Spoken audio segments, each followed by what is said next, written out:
So hello, beautiful people out there in Facebook and YouTube land. Hope you all are having a fabulous Sunday. I am Demetra K, and I am sitting here with Donovan, a recovering Democrat Sadiq, and it is the Demetra K Show where we promote Black love, knowledge, and understanding of all things that go on in the Black community to make us an even better people, with the emphasis on even, because we are great people, but we can always be better, right? There's always room for improvement. So with that, I'd like to say a big giant thank you and welcome to YouTube and Facebook, the other side of the conversation. You all are not just viewers, but you all are like the third co-host, because we read your comments, questions, and concerns too. We don't think that you should sit there in the comment section and watch Donovan and I talk, although you'll get to do that on Tuesday because it's not live.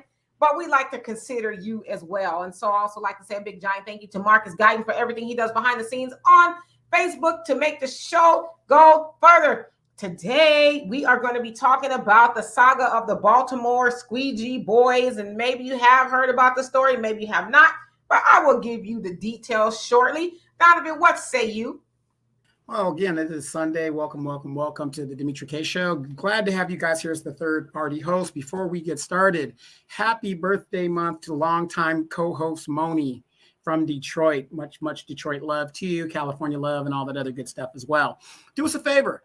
Hit that share, like, and subscribe button. As you guys know, Demetra K is on her quest to get 50,000 subscribers. So every little bit helps. And again, to help beat the algorithm, go ahead and share this on your own platforms and get that information out there as well. Happy Sunday to our other co-hosts, Sunlight, Rain, Wilbur, Don, Monet, and everybody that's going to be coming up. So Demetra K, let's get into this because I haven't heard about it. Let's get to it. Yeah. So yes, hello, everybody. And we will read your comment. And yes, Moni, much love to you and happy birthday for your birthday month. Happy birthday, girl. So anyway, I'm going to show y'all a video, and then of course I'll give a little bit more background information to it. So here we go. I actually need to mute my phone because it is going crazy. All right, so I'm going to put this up and we'll talk after this. As we are learning more about the suspect's background and the events leading up to Timothy Reynolds' death.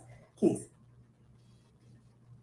Well, Riel and Kai, we're not identifying the suspect because he's a juvenile, but we can tell you that he's a student. He attends Digital Harbor High School, and tonight he faces several charges, including first-degree murder, and his attorneys are calling it a case of self-defense.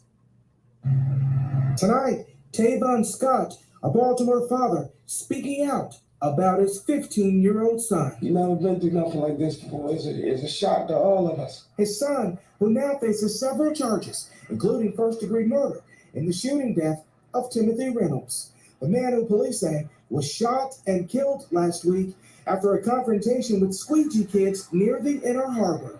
Scott's son arrested for the killing. For the world to class think he's just a Squeegee kid, he's a child with feelings. That's my child. According to the charging documents obtained tonight by Fox 45 News, Reynolds got into an argument with several Squeegee kids at the corner of Wright and Conway Streets. Investigators say he was walking away from the suspect group with a baseball bat when three people from that group followed him, surrounded him. Police say Reynolds swung his bat at one of the suspects. Then somebody threw an object at Reynolds, hit him in the head. He fell. Then someone wearing a pink t-shirt, a black mask, and dark pants shoots the victim while simultaneously running away. Reynolds is killed. It's a sad situation for everybody. Noted Baltimore attorneys J. Wendell Gordon and Warren Brown are the board's attorneys taking the case pro bono.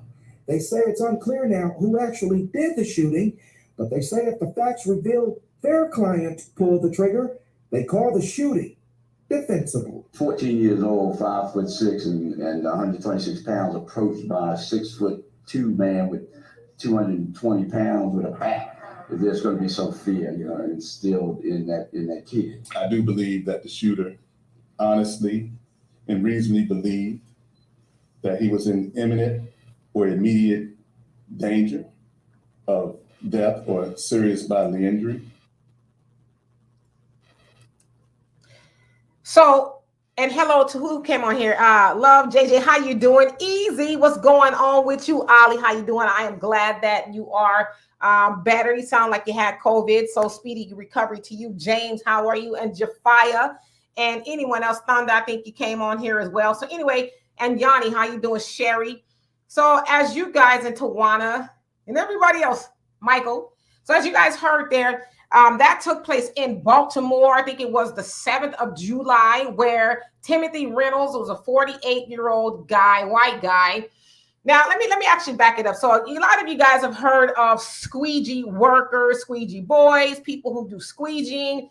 Basically, they are at the intersections of most streets and stuff like that, some highways or, on-ramps, I don't know.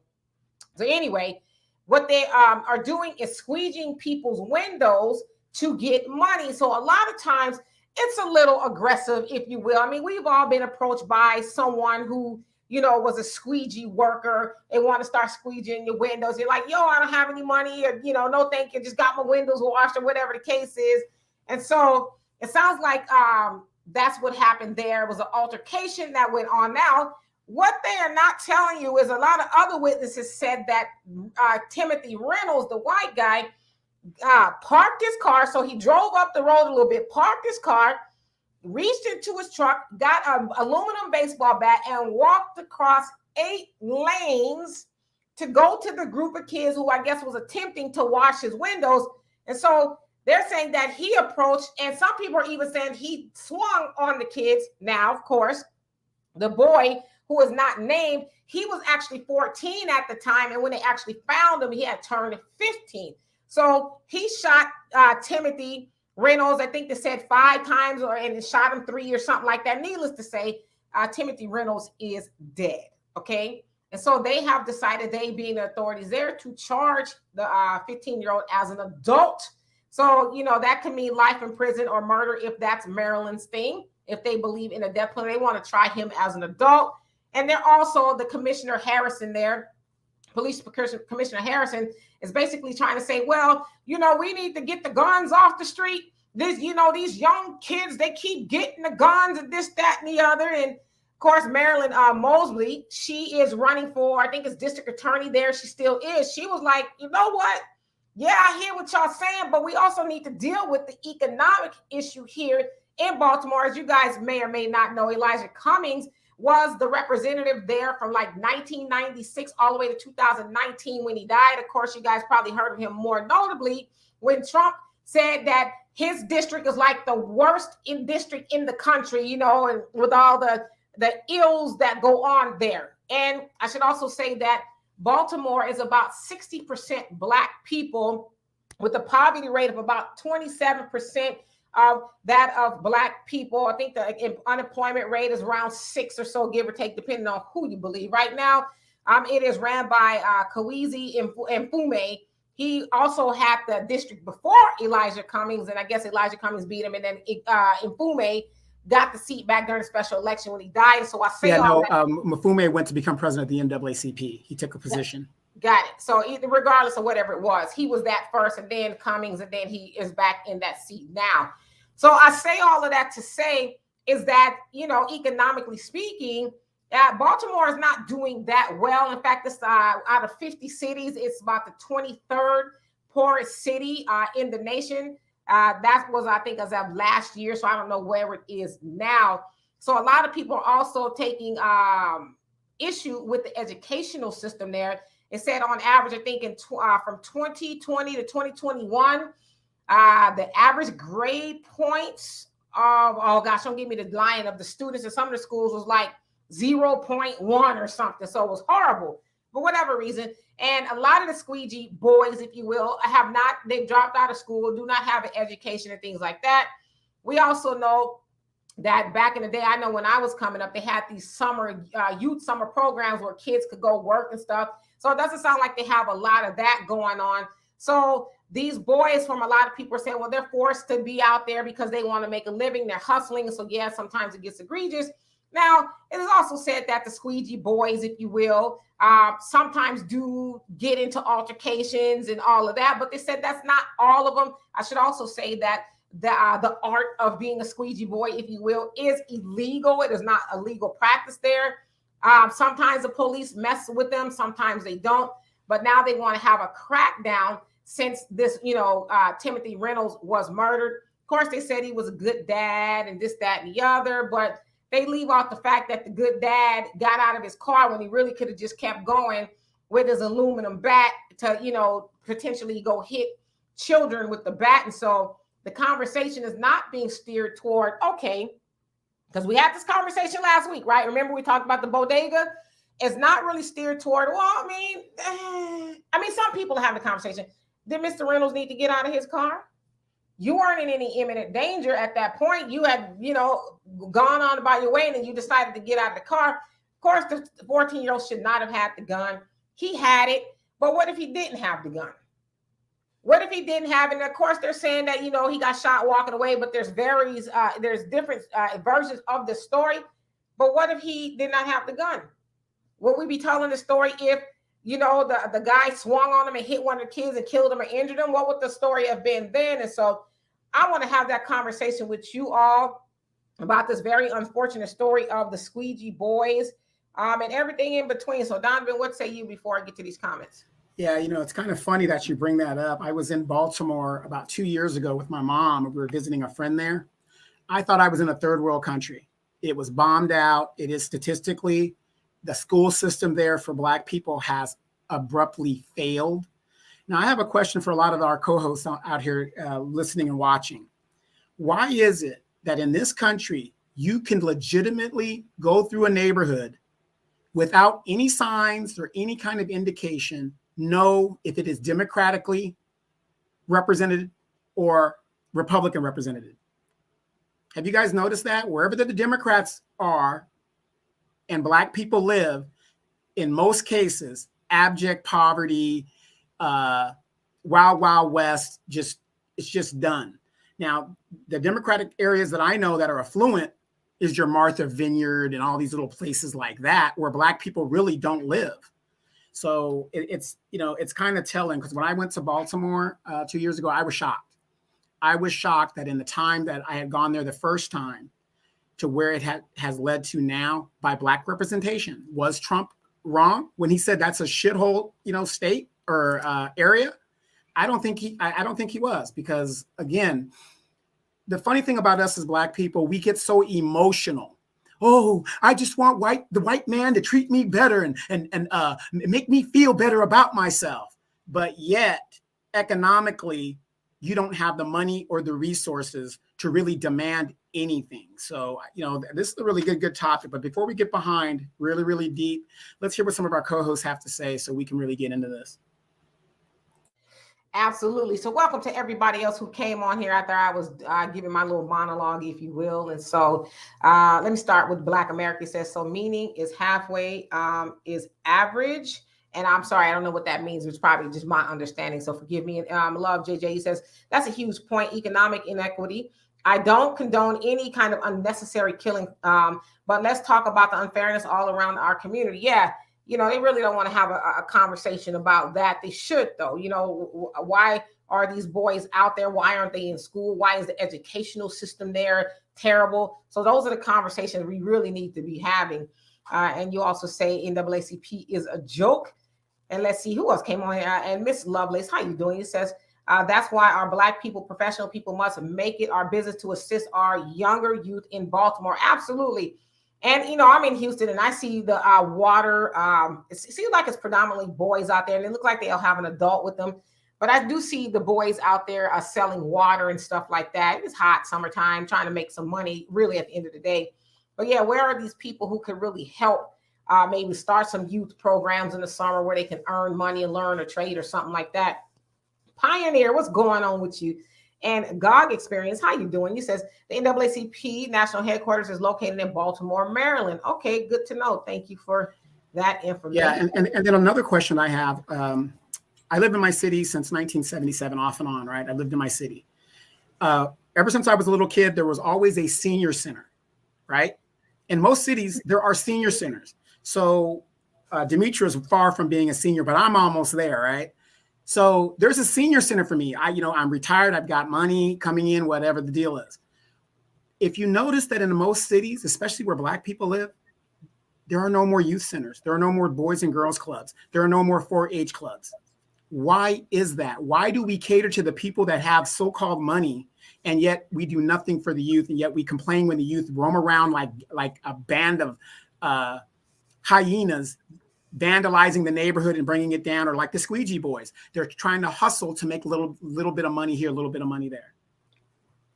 Absolutely. And Craig, you said Reynolds was not murdered. He threatened the lives of our children and they rightfully defended themselves. The Casual Killing Act will not be allowed to stand. And so I'm not really familiar with the laws are there as far as if they have a stand your ground. It doesn't sound like they do, if I'm not mistaken.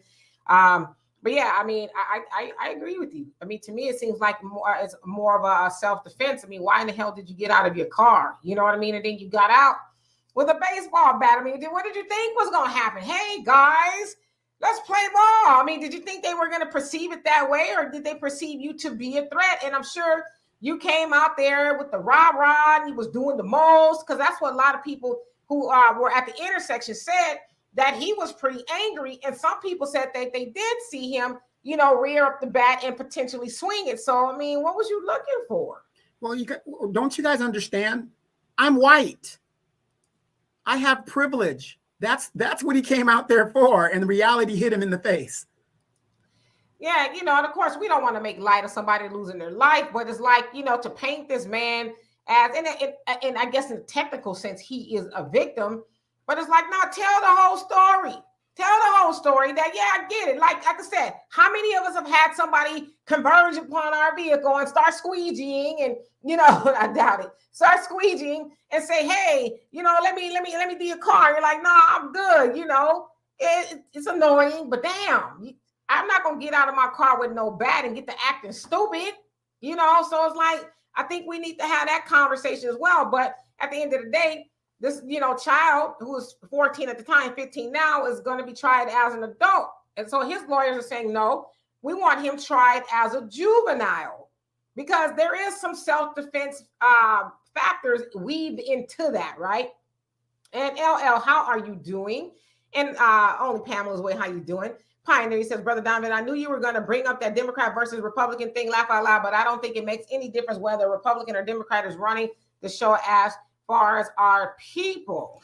Well, see, I'm gonna have to disagree with that, because again, if it doesn't matter, then why are we out here complaining? Why are we out here complaining that we don't get resources? Why are we out here complaining that we live in a hellhole? Let's just fence the Black area off like Escape from New York and let us just fend for ourselves. I think it does matter. I really do. Yeah, I mean, in the Congress person, they're on a state level, but they're supposed to go and vote on legislation that is going to help their area and a whole host of other things. But really, they're supposed to do good on the state level for the area. And so, that's the 7th district of Baltimore, and it's been struggling for a minute. And so, I don't know whether what a Republican would do. It's a Democrat ran area. Let's just keep it real. And most Democrat ran areas they don't look that great, and they're not doing that great. So I think, maybe we can interject politics in here a little bit. Pioneer, what you think? And easy. Right. Mm-hmm. And you got to think about it. Like I said, Martha's Vineyards, only certain Democratic areas are doing well, like Republicans. So this is my theory, which we've been telling you guys on this show for years. Are these people playing good cop, bad cop, and they're the same people? Are they? Look at the up north, Northern California, in the districts where Nancy Pelosi is, pristine, rich. Look at the Republican areas. Even in Southern California, there are not a lot of them, pristine and rich. But look at the majority of where Black people live. You got your Maxine Waters, your Elijah Cummings, your Sheila Jackson Lees. And these are the people, Jim Clyburn, these are senior Democrats. You telling me that there's not a correlation to what's going on here? They have pull, and yet they do nothing. Easy, you say, because he was only 14, they are going to throw him under the bus as a gun-carrying young thug, but Mr. Reynolds drove away a parked car and walked back 4 lanes, and some people even said 8, so I don't know, 4, 8 lanes to confront someone washing windows. Yeah, some kids, essentially, is what they were, and he let his ego get the best of him. And unfortunately, like I said, I don't want to make light of him not being here, but damn, dude, you in a pickup truck. Sounds like he had just left his son's baseball game or something like that, or he was going to it. I don't know what it was, but he had the bat in the car, and he decided to try to bully some kids who probably did get on his nerves, maybe did, jump on his window or he tried to squeeze you. But man, he was like, you're the adult. Those are the kids. At some point in time, common sense should have came into play. Like, let me just keep it pushing. And let's see here. Miss Lovelace, she says the Black youth was defending himself. Yeah, absolutely themselves. And Pam is jamming. What is going on with you? He says, greetings, Demetri Donovan and Mr. Chad. Mr. Reynolds should have just left the scene and kept it going. He'd still be alive. Yes, indeed. And let's see here. Black America. He says, Las Vegas is Democratic. We do great here. Okay. And let's see here. Thunder, I say we should reconnect with our conservative roots where we're not well off back. Well, when I think we were not well off back then, but okay, got it. But during the civil rights movement, our neighbors were clean and intact. So you're basically saying we weren't well off then, but we had, we were a little bit better off as far as cosmetically, I think. Yeah, and that term about Las Vegas, you got to remember, Las Vegas gets a lot of their money from the gambling and from the casinos. So when you have an influx of money like that coming into an area, a good example, like the casinos for the native Indians. Now that they've allowed gambling on the native casino lands, are the natives doing really well for themselves? Yes, they are. When I was stationed in Alaska, because of the oil revenue there, when money is coming in that isn't necessarily from taxpayer dollars and taxing, your area is going to do very well because, they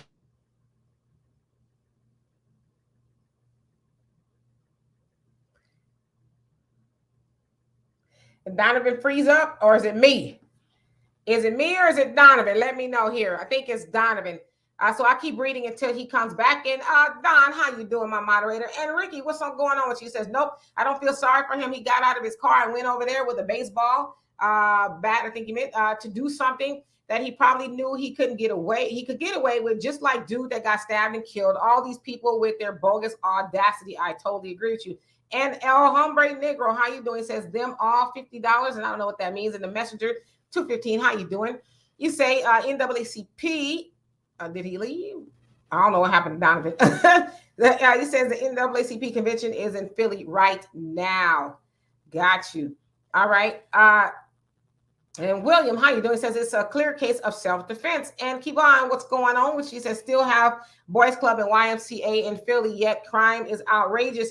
And Tierra Moore, how you doing? Says I'm from Baltimore, and all of the ones that that's out there are not boys. Some of them are grown men. When Stephanie Rawlings Blake became acting mayor after the Sheila Dixon scandal, she shut the rec center. So I think she shut down the rec center. So there you go. When you shut those type of things down, then you kind of displace the boys. And so you're absolutely right too, as far as the grown men. There are a lot of grown men out there, squeegeeing windows to, make $1 or $2. And let's see here. Love JJ says, yeah, the youth centers are 90% gone. Exactly. Their job is their hustle. They too are trying to survive. Yes, indeed. And let's see who else came on here. Al, how you doing? He says, I see you, Donovan, the newest temptation with that red, with that cool red jacket.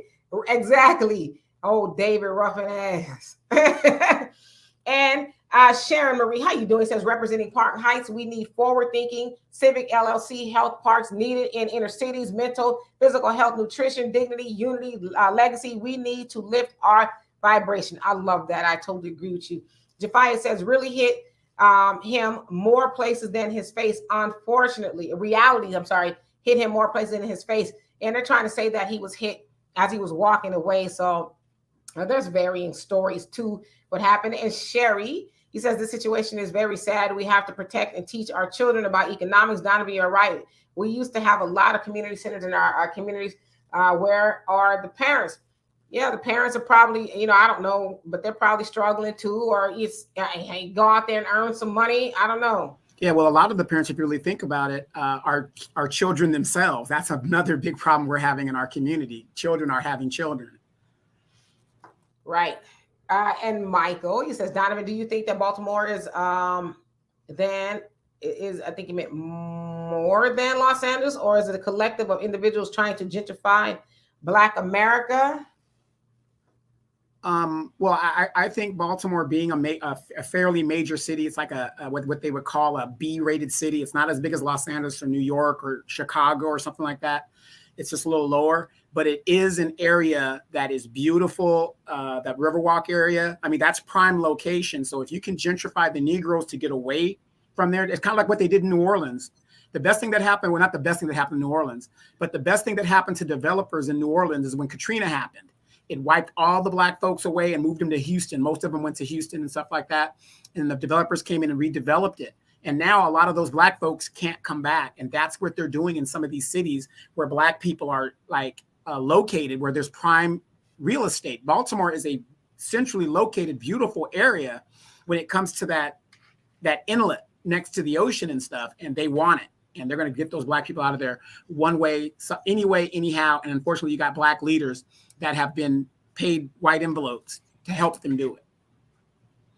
Pioneer says most Democrat ran areas are poor. Most Republican areas are wealthy. That doesn't mean voting Republican is going to improve your area, though. It just means those who are already rich do. Yeah, I mean, I think it's really too up to us. If a Democrat or Republican never improved our areas, there's some things that we could do as well, because a lot of times when we go through our communities and our neighborhoods or whatever the case is, we do see a lot of garbage and a lot of stuff that we can control, right? So it's like you live there, you see trash there. First of all, the common sense will ask you, well, how's it getting there? Some of it might be blowing in there. It's windy days and stuff. Okay, we'll concede that. But is there a lack of care about where we live? And, and are we helping to dilapidate those areas? And so while the politicians, they have a job to do, we also have a job to do. So, yeah, it goes back to that saying, just because you live in the ghetto, does it have to be dirty? Does it have to be trashy? It doesn't. It doesn't. Hombre Negro, you says, do right by your city. Yes, indeed. And Tierra, you says, the officials here should do something that has gotten way out of hand. Baltimore was not like it is a few years ago. Baltimore has become a war zone that people are moving from Baltimore City. And LJJ, love JJ, you say, I don't believe that that under any party we have truly in the long term received fairness and equity that would sustain us. We continue to get the bottom of the barrel. Well, the other part of that too is we continue to vote for the bottom of the barrel. Elijah Cummings sat in that seat 30 years. 30 years. It wasn't 30 years, 23 years. He sat in that seat 23 years from 1996 to 2019. Died on the seat. Yeah, so, but he continued to be elected. And I mean, even when Trump called him out to the carpet, because Elijah said something about him, and Trump was basically like, hey, you need to worry about your district, which is one of the worst districts in the nation. You need to worry about that besides talking about me. A lot of people got mad and defended Elijah Cummings instead of saying, well, Trump's a douche, but is he right? Like, if there wasn't The Wire written about Baltimore. Yeah. So it's like, what's really going on? I know it's a fictional show, but how much of that was really fiction? How many people say, well, yeah, that was pretty close to the truth, right? So, yeah, the Pioneer says, this is just like a third world scenario. Why are the police allowing young kids to run around in the streets washing cars? They shouldn't be allowed to do that and should be taken care of. So the other thing is this. A lot of the officials there are saying, okay, yes, the car washing is illegal. However, do we want to use police? Because it should be stopped, and not to the point of we're going to police these kids or arrest these kids or put them in the system, right? It should be stopped and giving them something else to do. But a lot of officials, city council people are saying, well, yeah, it's wrong, but we don't want to waste police resources on messing with kids. And as someone said, I forget who said, but there's men that's doing it as well. So you don't want that to become something where it gets out of hand as far as police brutalizing people washing windows, right? Right. But remember when we were back when we were younger, you had truancy officers. They keep talking about there's no jobs and stuff like this. But yet when they cut these truancy officers off and all these programs off, look at all the problems that come with it. But we keep giving more money to the police department. Let's stop doing that and start putting resources back into the communities. That would make sense. Yes, indeed. So I'm just going to skip down to some of the people I haven't seen, and then I'll pick up the comments. as normal. And Mr. Piper says, I grew up in Baltimore. The Squeegee kids have been there for a while. So yeah, there's people that live there and say, yeah, they're kind of like a staple, there in Baltimore. I think they said it was Essex County, if I'm not mistaken, or something like that. And let's see here. The messenger, he says, two 14-year-olds in Philly are being tried as adults. That also happened on July 7th. Yeah, they're trying to rope these kids into, the system very early, a life sentence, or, trying children as an adult. I mean, y'all know how I feel about trying children as an adult. I think that when you're 14 years old, you are not probably going to be the same at 20 years old or 24 years old. Also, when you try a child as an adult and try to give them a life sentence or the death penalty, whatever that may be, there's no room for redemption in that at all. So yes, it's crazy. Yeah. And Sunlight says, so let the so-called, and how you doing, by the way, let the so-called natives tell it they are an oppressed people. Okay, so you're talking about in Baltimore or something else? I'm sorry. No, on the casino, the casino folks. Oh, got you. And let's see who else came on here. And I'm going to get back to you. Bogani, how you doing? You say, excellent point, Donovan. And Ricky, he says, Demetri, those pictures of you posting on Facebook sweating on the car make your face look like a melting scoop of ice cream. Aw, thank you. I don't feel like ice cream when I'm running. I feel like something else. Extreme X, how you doing? It says Elijah Cummings didn't do a damn thing for Baltimore. Nothing. I take the word for it. And, Black America says all of those poorest states and poorest communities are in Republican-held districts. Well, yeah, when you're talking about the rural areas, yes, but guess what? They're on code. So they're, they don't have a problem with their situation because guess what? There ain't no Negroes out there. So they're loving it in their double wides. Yes, indeed. Hello, Marshawn Disney Diva. Long time no see. How are you doing? And Bogani, yes, they are charging this one child, the one that did the shooting. They are charging him as an adult. Where are they parents at? Well, the parents was actually on the on the video that I showed. Basically saying this is a child. He's not a bad kid. He was defending himself. That kind of thing. He should have been at home. He should have been learning his ABCs and 1, 2, 3s and all that other stuff. You got the kids just running out there wild packing. Come on. Nuke, how you doing? He says the dropout rate is very high as well. These kids are being failed from every angle. Yes, from the research that I did, it said that one of the Squeegee kids, like I said, he dropped out at 9th grade. He says, for what? What am I going to school for? I'm not learning nothing. I'd rather be out here trying to make some money. So, but in the studies and the statistics backed up what he was saying, that they're not really learning anything. And the money that's being, I guess, supposed to be allocated toward the kids is like $15,000 per kid is not really being allocated the right way. So like you said, there's a lot of stuff going on there. And how many of you guys have states that have lotteries where the lottery is supposed to help the schools? That has never happened. And if you don't believe these schools are failing, ask R. Kelly. He can't read nor write. Craig, how you doing? He says, I'm from Baltimore, and they're trying to make a little money, but it's so many of them that it scares the drivers as the parents. Most of them are trying to make some money too. Absolutely. Yeah. So, I mean, I couldn't imagine anybody just wants to be out there like, hey, there's nothing else I'd rather be doing. I'm sure there's other stuff they'd rather be doing. And like you said, I mean, I've seen corners where there's a few people, trying to squeegee the window or whatever. So yeah, I can imagine it gets kind of aggressive out there. And then especially somebody's trying to pay is like, oh no, I'm gonna do it. So I could kind of see that. And let's see here. Bobby, what's going on with you? Monet, he says, I don't see our people doing these jobs on the corners where I live. I see Caucasians begging for money at intersections, holding signs and claiming to be hungry. Yes, I see that out here in Houston as well. There's one corner, there's one there faithfully, like every day. I'm like, he probably balling. Harold, how you doing? And let's see here. And Mad Marks, 1983, how you doing? He says, people take more pride and litter less in areas there most residents own their homes. Yeah, that's a discussion I was actually having with my brother earlier. And he said he was having a discussion with somebody that says that you kind of tend to find that where renters are. I don't know how true that is, but yeah, I would imagine if you're a homeowner, you probably do take a little bit more pride in where you live. And Marshawn said, that's my apartment. And that's my apartment in a nutshell. Hot mess and no one cares. The environment I live in is a hot mess. I do what I can to clean what I can inside the apartment, but no one cares. But this too shall pass. And people should care. And Jay Bubba, how you doing? He says, question, did you see Rolly, the Boule meltdown last week with that foul, sassy mouth? I did not see it. I heard a lot about it, but you guys should, more importantly, should check out that of Brother Phil Scott, the Phil Scott audio experience, where he breaks it down and basically tells us that we should not be focusing anymore on Roland Martin because he's where he's going to be. You know, and he basically said he is a failed TV personality or whatever it is. Go check it out. He failed journalist. Yeah, Brother Phil took mastery of the situation and breaking it down. So it's on the podcast audio experience, Phil Scott. Y'all go check that out.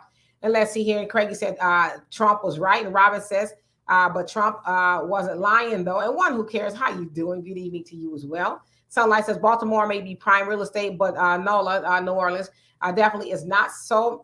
So as many as well-to-do outsiders buy that overpriced land that's sinking into the ground, we'll see who gets the last laugh. Exactly, right? Yeah, it's the same thing in Houston. They want to gentrify Houston because Houston's under, isn't Houston under the water? Not as much as New Orleans is, but yeah, it is. I think, if I'm not mistaken, it's 6 feet, and I know New Orleans is 10, if I'm not mistaken.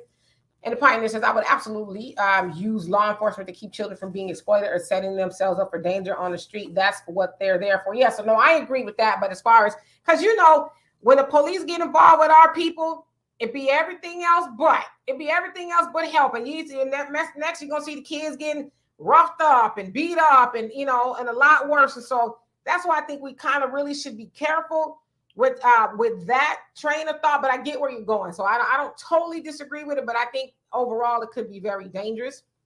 Love JJ says, I'm no Trump supporter by any means, but what did he say that was actually a lie regarding Black communities? Absolutely nothing that was a lie. But again, a lot of people defended Elijah when he said that simply because it was Trump that said it. But Trump was like, hey, don't be trying to talk about me. You need to worry about your backyard, homie. Your backyard is among the worst. You don't have time to be talking about me. You need to get up there and clean up your area. So, but again, a lot of people defended that. A lot of people, Democrats, oh, you know, how dare Elijah comes and did all this, that, and the other. But it's like, but y'all glossing over what Trump said, though. Is he telling the truth? I know he's a special kind of guy, but is he telling the truth or is he not? Let's deal with that, right? And Nuki says the police reach out to these kids and try to direct them to city resources. Well, that's good to know if they're truly doing that. Yeah, but how many city resources are there? I mean, I'm in California, and I can tell you in the city that I live in, there is almost no city resources for youth in my city.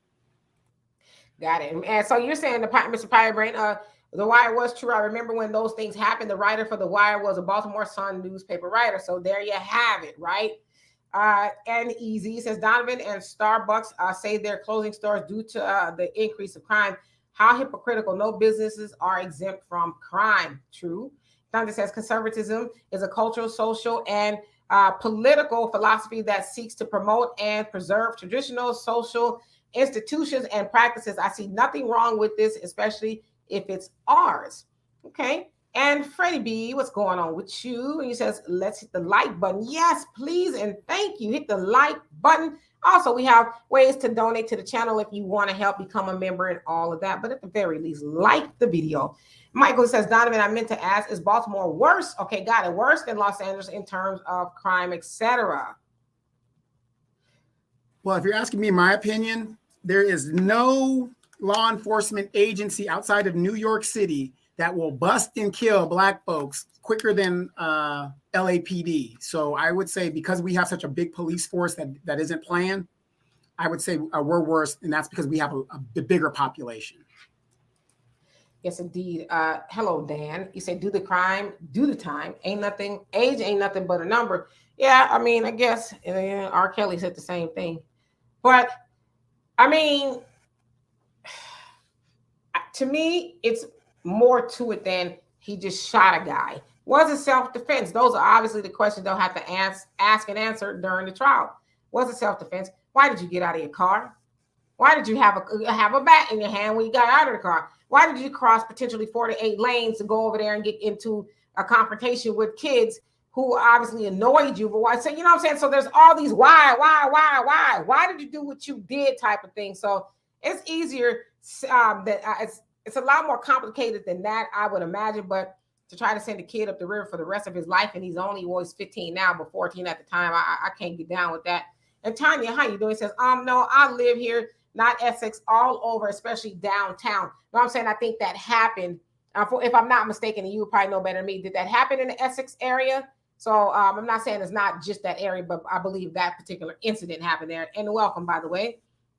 And so Mr. Pyburn says Essex County is a white area. Got it. So maybe I don't know. Y'all tell me, why would they be there? Maybe more money. I don't know. And El Hombre Negro, he says, Las Vegas is in a desert. Yeah. All right. Who else is on here? Don't need no man. How you doing? I'm gonna ask you about that title.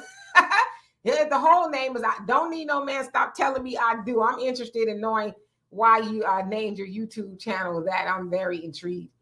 And let's see here. Honeydew says, I live in Philly, and those kids were out at 2:40 a.m. 7 of them. They literally stomped out a 73-year-old man, tried as an adult. No, but what the F? So I did hear about that, but I didn't hear the particulars of who it was. And I'm actually seeing a little video of it. It was very disturbing. Yeah, that's horrible. So I'm one of those people too who believe that if your children are out there doing crimes like that, I think you should go hand in hand to prison with them.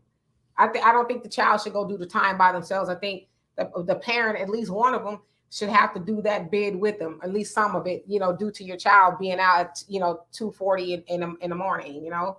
Pam is jamming. He says, yes, Trump talked about the city's trashiness. However, didn't the community come together and clean it up? So much for that. Well, did they come together? I don't know. Did they? Maybe they did. And Moni says Donovan is right. Extreme poverty. He says tour raggedy and disgusted in those that are Republicans in many cases have a lot better neighborhoods. People that are making very good in their finances are better. But that's true. I'm not saying that's not true. However, what does that got to do with our state of mind? I tell you all the time, my dad says the ghetto is not necessarily where you live. It's in your mind. So because you live in an area that is not doing well, what does that have to do with you? And I'm not saying it's all the situation, but even if the wind is blowing it in, right? Like, because when I lived in California, I lived in Riverside, where every day around 3 o'clock in the afternoon, the Santa Ana winds will blow in for an hour or two. And for whatever reason, where my house was situated, I would always get all the garbage that, in the neighborhood, in my yard, or right on my doorstep. Now, I could have said, I didn't do that. I'm going to leave it there. I was like, no, it's time to sweep up the garbage or the papers or whatever that blew in there. So some of that is on us as well. Yeah. And the funny thing is, in my city, we have a city app, and they cut the code enforcement people that are supposed to clean up the trash and stuff because of the economic whatever. They want to cut it, right? But they have a city app. So instead of in my neighborhood, whenever I see graffiti, I use the city app, and then the graffiti people come out within 24 hours and clean it up. Now, I could easily just walk by it and let my neighborhood deteriorate, right? But I don't do that. I go and I do what I need to do using the city app, and I contact who I need to contact to keep my neighborhood to the best that I can do. And I even highlight when these kids are graffitiing, because some of those parents know the writing of their kids, and I show them, you guys know who this is out here doing this, loves Liz. Who's in love with Liz? Everybody knows in the neighborhood who that is. Absolutely. And Craig, he says, until policy changes, we will continue to have people that are trying to survive. Making a fruitful activity illegal is an anti-Black policy decision. I totally agree with you, because that's what it'll be.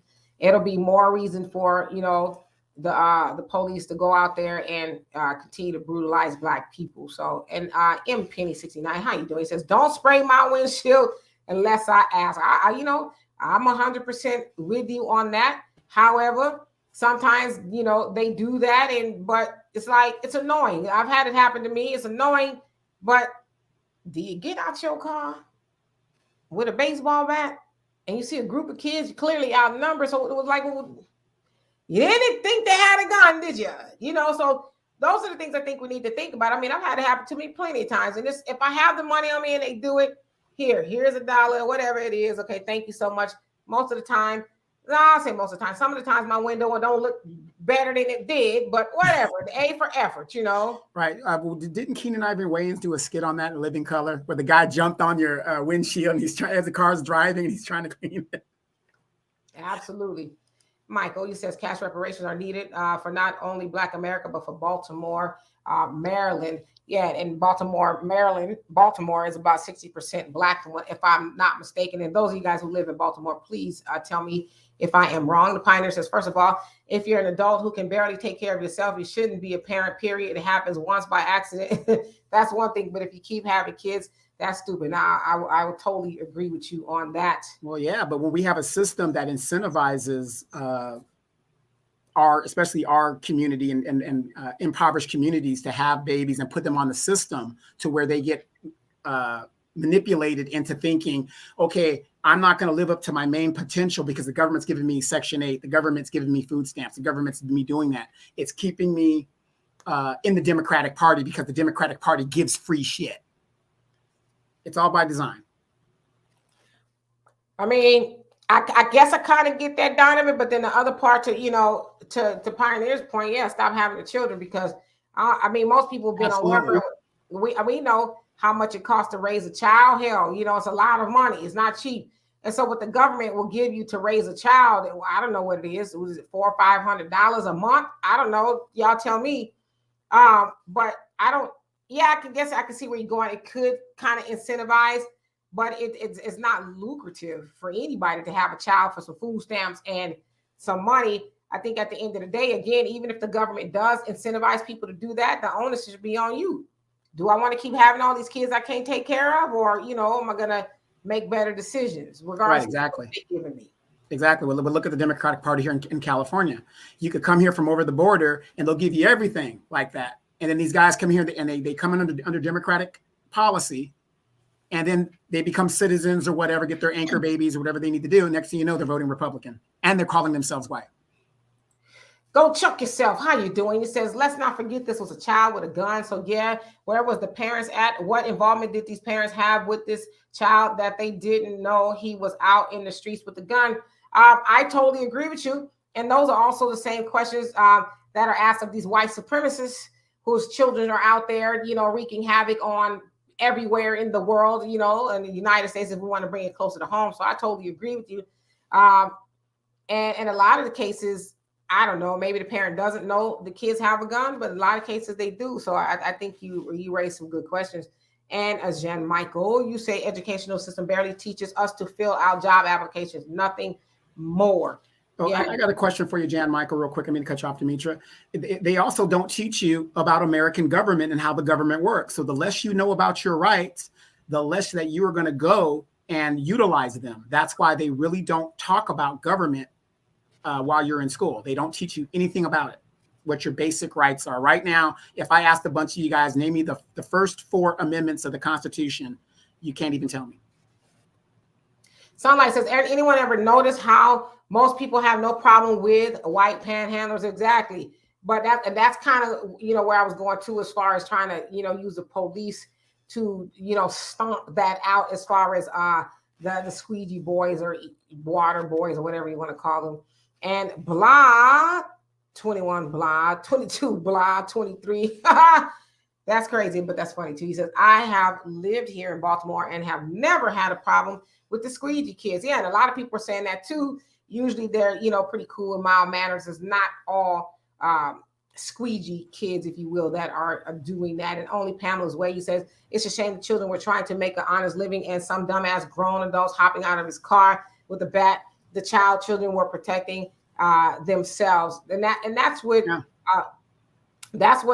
their defense attorney is saying. And Thundry says, conserve protects something, especially in environmental or culturally important place or thing from harm or destruction. Once again, I see nothing wrong with this. Let's get back to the old ways. Yeah, absolutely. But in court, they will have to argue that out. And I should also say that his attorneys, he's supposed to be some, really, and you guys might know his name. It skips my mind. I'm sure you guys in Baltimore know of him. A Black attorney. He actually was looking for the kids because he was like, I want to represent them pro bono because it's basically his bull. So he says, I'm going to donate my services to try to get him a fair trial. And, it sounds like it was self-defense to me. I got a question for you. Is Reverend Al going to be there? Has he made it down to Baltimore yet to speak on behalf of these young people? Not that I know of. I don't know. Wow. Isn't that strange? All these Democratic shills and Democratic representatives, they don't show up when it's the basic everybody's kids type stuff. Only when it comes to the big, we got to get Brittany Griner out of jail. She just admitted she did it. But yet you got Sheila Jackson Lee and all these 100 Black women doing, and that's a different thing, I understand. But what my point is this: when it comes to just the regular kids like this, in this situation, these people are silent. Why? Well, I mean, and I hear what you're saying, but I think it does kind of muddy the waters a little bit to try to throw in politics in this. Yeah, there's a lot of politics involved, but I mean, come on, do we really expect for Al Sharpton or Sheila, any of those people to really make a comment about that? I mean, they're not going to.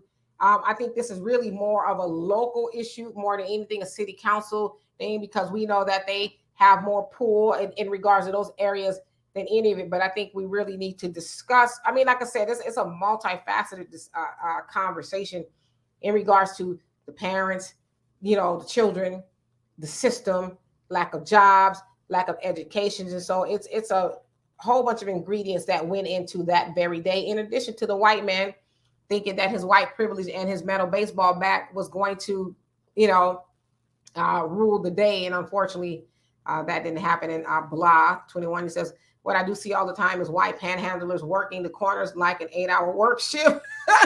They do. So I said, I wonder how much money they're making. And Frankie's Worthy. I hope I said that right. How you doing? He says Nola is 26 feet under sea level. Woo! That makes sense. And Tanya says, leave my city alone. I don't think we're I don't know. What are we doing? You also say he told the truth, so you're talking about Trump. Okay, got you. And Pioneer says, I hear what you're saying, Queen. When the cops get involved, often they use it as an excuse to abuse and be heavy-handed. But until we get our own police, we have to use what we got right now. Yeah, I mean, I guess. Or how about, we figure out as a way as a people to try to do better so that our children are not on the corner squeegeeing, because it's dangerous too. Somebody could get hit by a car. I mean, so there's a lot of factors involved with that. But yeah, I agree with you, but I just don't really like the police aspect of it. I think maybe they need to try to find something else to do. And Jafia, you say Nolens is about 7 feet below sea level. Yeah, I thought it was 10, but 26 feet. That's woo. Well, depending on where you're measuring it from. Got you. And let's see here. Who else came on here? Super Patriot. What's going on with you? All right. And you say, I'm with the Squeegee kids. Okay. And let's see who else came on. M Penny 69 says Nala, New Orleans, says was intentional oversight. They knew those levees would not hold. That's why they always flood indigenous people land. Look at Lake Lanier, etc. Yeah, I watched Spike Lee's When the Levees Broke. Very interesting. Very, very interesting. A lot of testimony of people who said they heard an explosion before those levees broke. So that's a very interesting documentary. I press upon you guys to check it out. Mr. Piebrain says Baltimore, but Baltimore is worse for murders. The kids are killing each other. Yeah, and that's probably true for a lot of inner cities and places like that in America. Nuki says, I think the kid might beat the first degree murder charge, but will be convicted for illegal possession of a gun. And that's where I think it should be. I totally think that's where it should be. With that, trying to send him up the river for the rest of his life, that is, to me, that's cruel and unusual. Yeah, he took a man's life, but he didn't go just take the man's life like, hey, he's minding his business. Let me go do this to him. The man, jumped into harm's way, if you will. So I like that. I totally agree with you. And let's see here. Sean West, how you doing? It says, facts, no telling what dude would have done with the bat to them. Yeah, I mean, that we would have been telling a whole different story. Fat son, how you doing? And Jafai says, one of the 14-year-olds who killed the man in Philly turned himself in. I felt so bad for the victim's family. I have to look more into that. And Yanni, you says Black homeschooling has increased after COVID lockdown. Parents were able to see these failures for themselves. Yes, and we know that kids who are homeschooled tend to do much better than kids who are not. And let's see here. Honeydew says 2 kids were 10 and 12 years old. Their parents definitely need a penalty. I mean, where can we get control? Insanity. Yeah, the children were that young. Is like, what in the bleep were your children doing out at 2:40 in the morning at 10 years old? Wow. Let's see here. Pioneer says, no, we don't want to make squeegeeing legal. Okay, you don't want that. It says, we want to make it illegal for kids to be running around in the streets doing it. Find them another method of making money. Let's use logic. So I agree with you on that. We should find different programs. As I said, when I was a kid, I worked at the summer youth program, and I made pretty decent money for a 15-year-old during the summer. I was a camp counselor, and it gave me something to do, and I got money in my pocket, and I was able to buy me some school clothes. So I agree with you. And Allie says the problem. You call those school clothes? I call those shoestrings. Shit. I was dressed fresh to death in the 9th grade, okay? Al says the problem will be is where and why did the kids have a gun? Yeah, I mean, I agree with that. That should be looked into. Why do you have a gun? Where did you get the gun from? So I don't think we should overlook that. But the fact that he had it, problematic. But what if he didn't have it? You know what I mean? And if, you know, like I said, there's a lot of stories coming out about what happened, who said what to who, and all that other stuff. So yeah, it is problematic. Humbre Negro says kids should be watching cars, etc. Or do you mean washing cars? And William says bring back the trade schools. Yes, ROP, Regional Occupational Program. I was in that, and a lot of other people where you could go cosmetology, wood shop, auto mechanic, culinary. There's a whole lot of things that you could do. I don't know if they have those necessarily anymore. And Tanya, you said leave my city alone. Do your history to the city. It was always like this. Okay, well, I never said that it wasn't always like that. Admittedly, I do not live in Baltimore, so I don't know what it's like. I just have to take you guys' word for it. But let me finish down a bit. So you're saying, to leave your city alone, just unfortunately is where this incident happened. So it's not a matter of picking on your city per se. It's just really highlighting the issue of a 14-year-old at the time, 15-year-old who was being tried as an adult for what some are perceiving to be self-defense. So I'm sorry if it's coming off as we are picking on your city, but that's not the intent. Yeah, and then speaking of the city of Baltimore, I used to visit there a lot when I was in the military, flying in and out of there. And I'm going to tell you, in the late 80s, early 90s, Baltimore was beautiful, and the areas were pretty much a typical, 1980s type situation. It wasn't really bad. Now, in the time from that time until now, it has eroded exceptionally in the time from when I saw it then to where it is today. So that's just my personal observation. So, sometimes you just got to call it the way it is, because if it is like you're saying, the city was always like that, then I have to call in the question to people who want to live in an environment like that. Absolutely. Easy says D, three or more of us together doing anything are considered a gang. That's the way Black males are viewed, especially from a law enforcement perspective. You're absolutely right. And so to kind of want to throw the police into that, and I guess they're supposed to regulate it to some degree, but now that this white man has been killed, how austere are they going to start dealing with the people who are squeegeeing now? So I think we should also take that into consideration. And Super Patriot, I'm sorry, he says the kid had a gun because some adults will run at them with bats.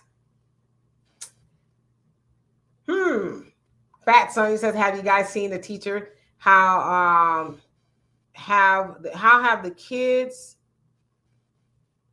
the kid, I think you meant, okay, how they gave the kids the money award. No, sorry, rewrite your comment over, because I think it's kind of jumbled a little bit. If you I don't want to misread it, so if you can write it over and I'll get to it. Who else is on here that I have not seen? Cultural Gardening. Lisa, how you doing? He says, yes, Demetra, Baltimore is 60% Black. So that's quite a bit, right? And Mr. Pie Brain says, you only have one child to be a parent, accident or not. Now, without abortion, what message are they sending? Well, we know what message that they're sending. They're not necessarily trying to send it to us. They're trying to send it to their own people. In fact, I don't know if you guys saw today. I think there's one senator in Texas and somebody else, maybe they're in Texas. They actually want to impose a law that says child support starts at conception. Oh, hell no. I mean, we get And it's bad as it is. retroactive. Because what if I'm not the father? Well, I know they can get the DNA, while. But that's the law that they're trying to impose, or they want to, enact that law. I don't think it'll pass because they'll probably be voted out by a lot of dudes. But yeah, they want. No, it won't because there's a lot of dudes when the child support system thing came into effect even now in the 90s. So those simp dudes are going to vote for that anyway. Michael says, Demetri and Donovan, do you think that Black America needs to be like South Africa? And what do you mean like South Africa? Because that's a whole loaded question. So if you don't mind clarifying it and go. You don't want to be like South Africa. We were there. Tell them, Demetri. Well, that's why I wanted to know exactly what it meant by that. And go check yourself. He says, no, the kid had a gun because he was a thug and a hustler. Asked him to clean their windows, and nobody wanted him to clean their windows, but he took it out on himself to try and intimidate the driver. Well, okay, let's say that part of the story is true. Why did that dumbass get out the car? Why did he get out of his car with a bat? So intimidation, you're saying the kid tried to intimidate the driver. The driver had moved on, walked across 4 to 8 lanes. So he came back with the bat. So who was doing the intimidation? You see what I'm saying? So I hear what you're saying, but don't forget to leave out the driver got his ass out the car.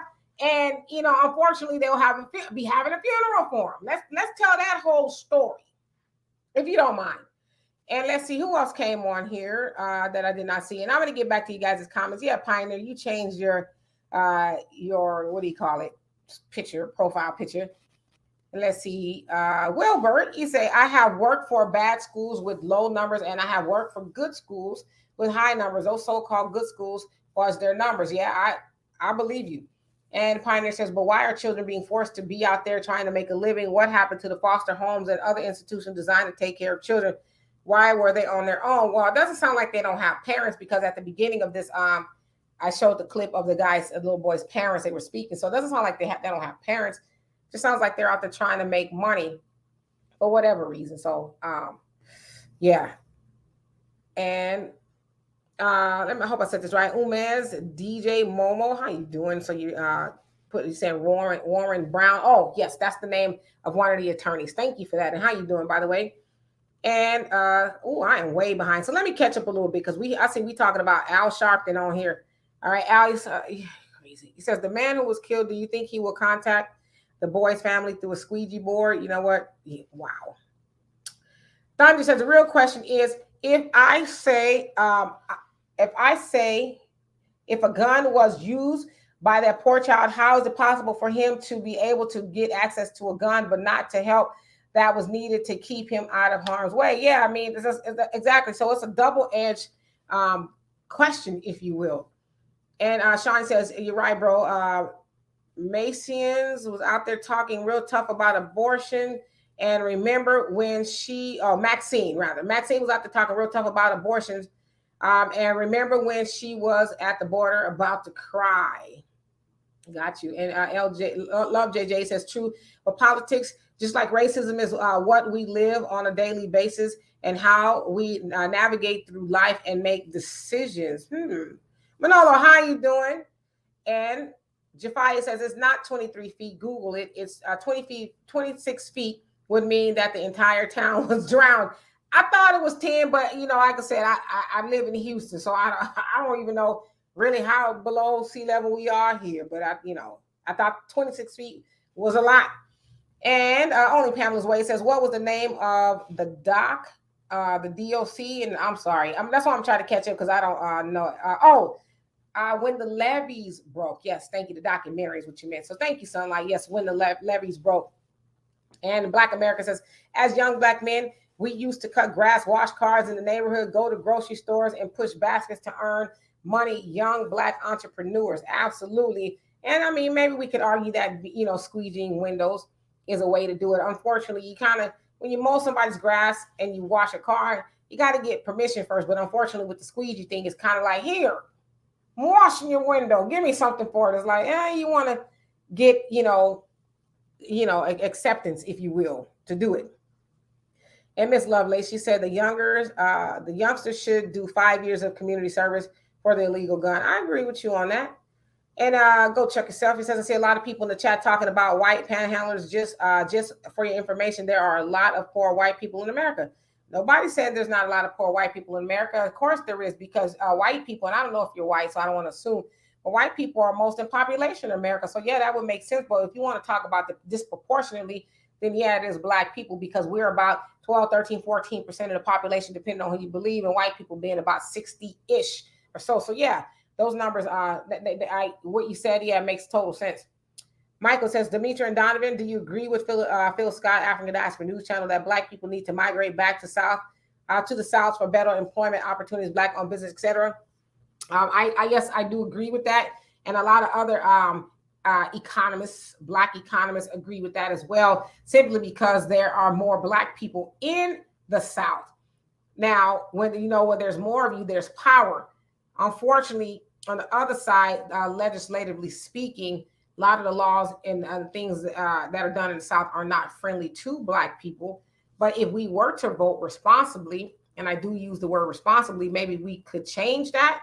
But yeah, why would you want to be somewhere where there's not that many of you? So we know that there's more black people in the South than anywhere in the United States. So yeah, just the numbers make sense. And let's see here. Sunlight says, also check out the mini series Treme, very accurate portrayal of life after Katrina. I was there. It was a complete BS on all levels. I'll have to check that out. I love documentaries, so I will check that out.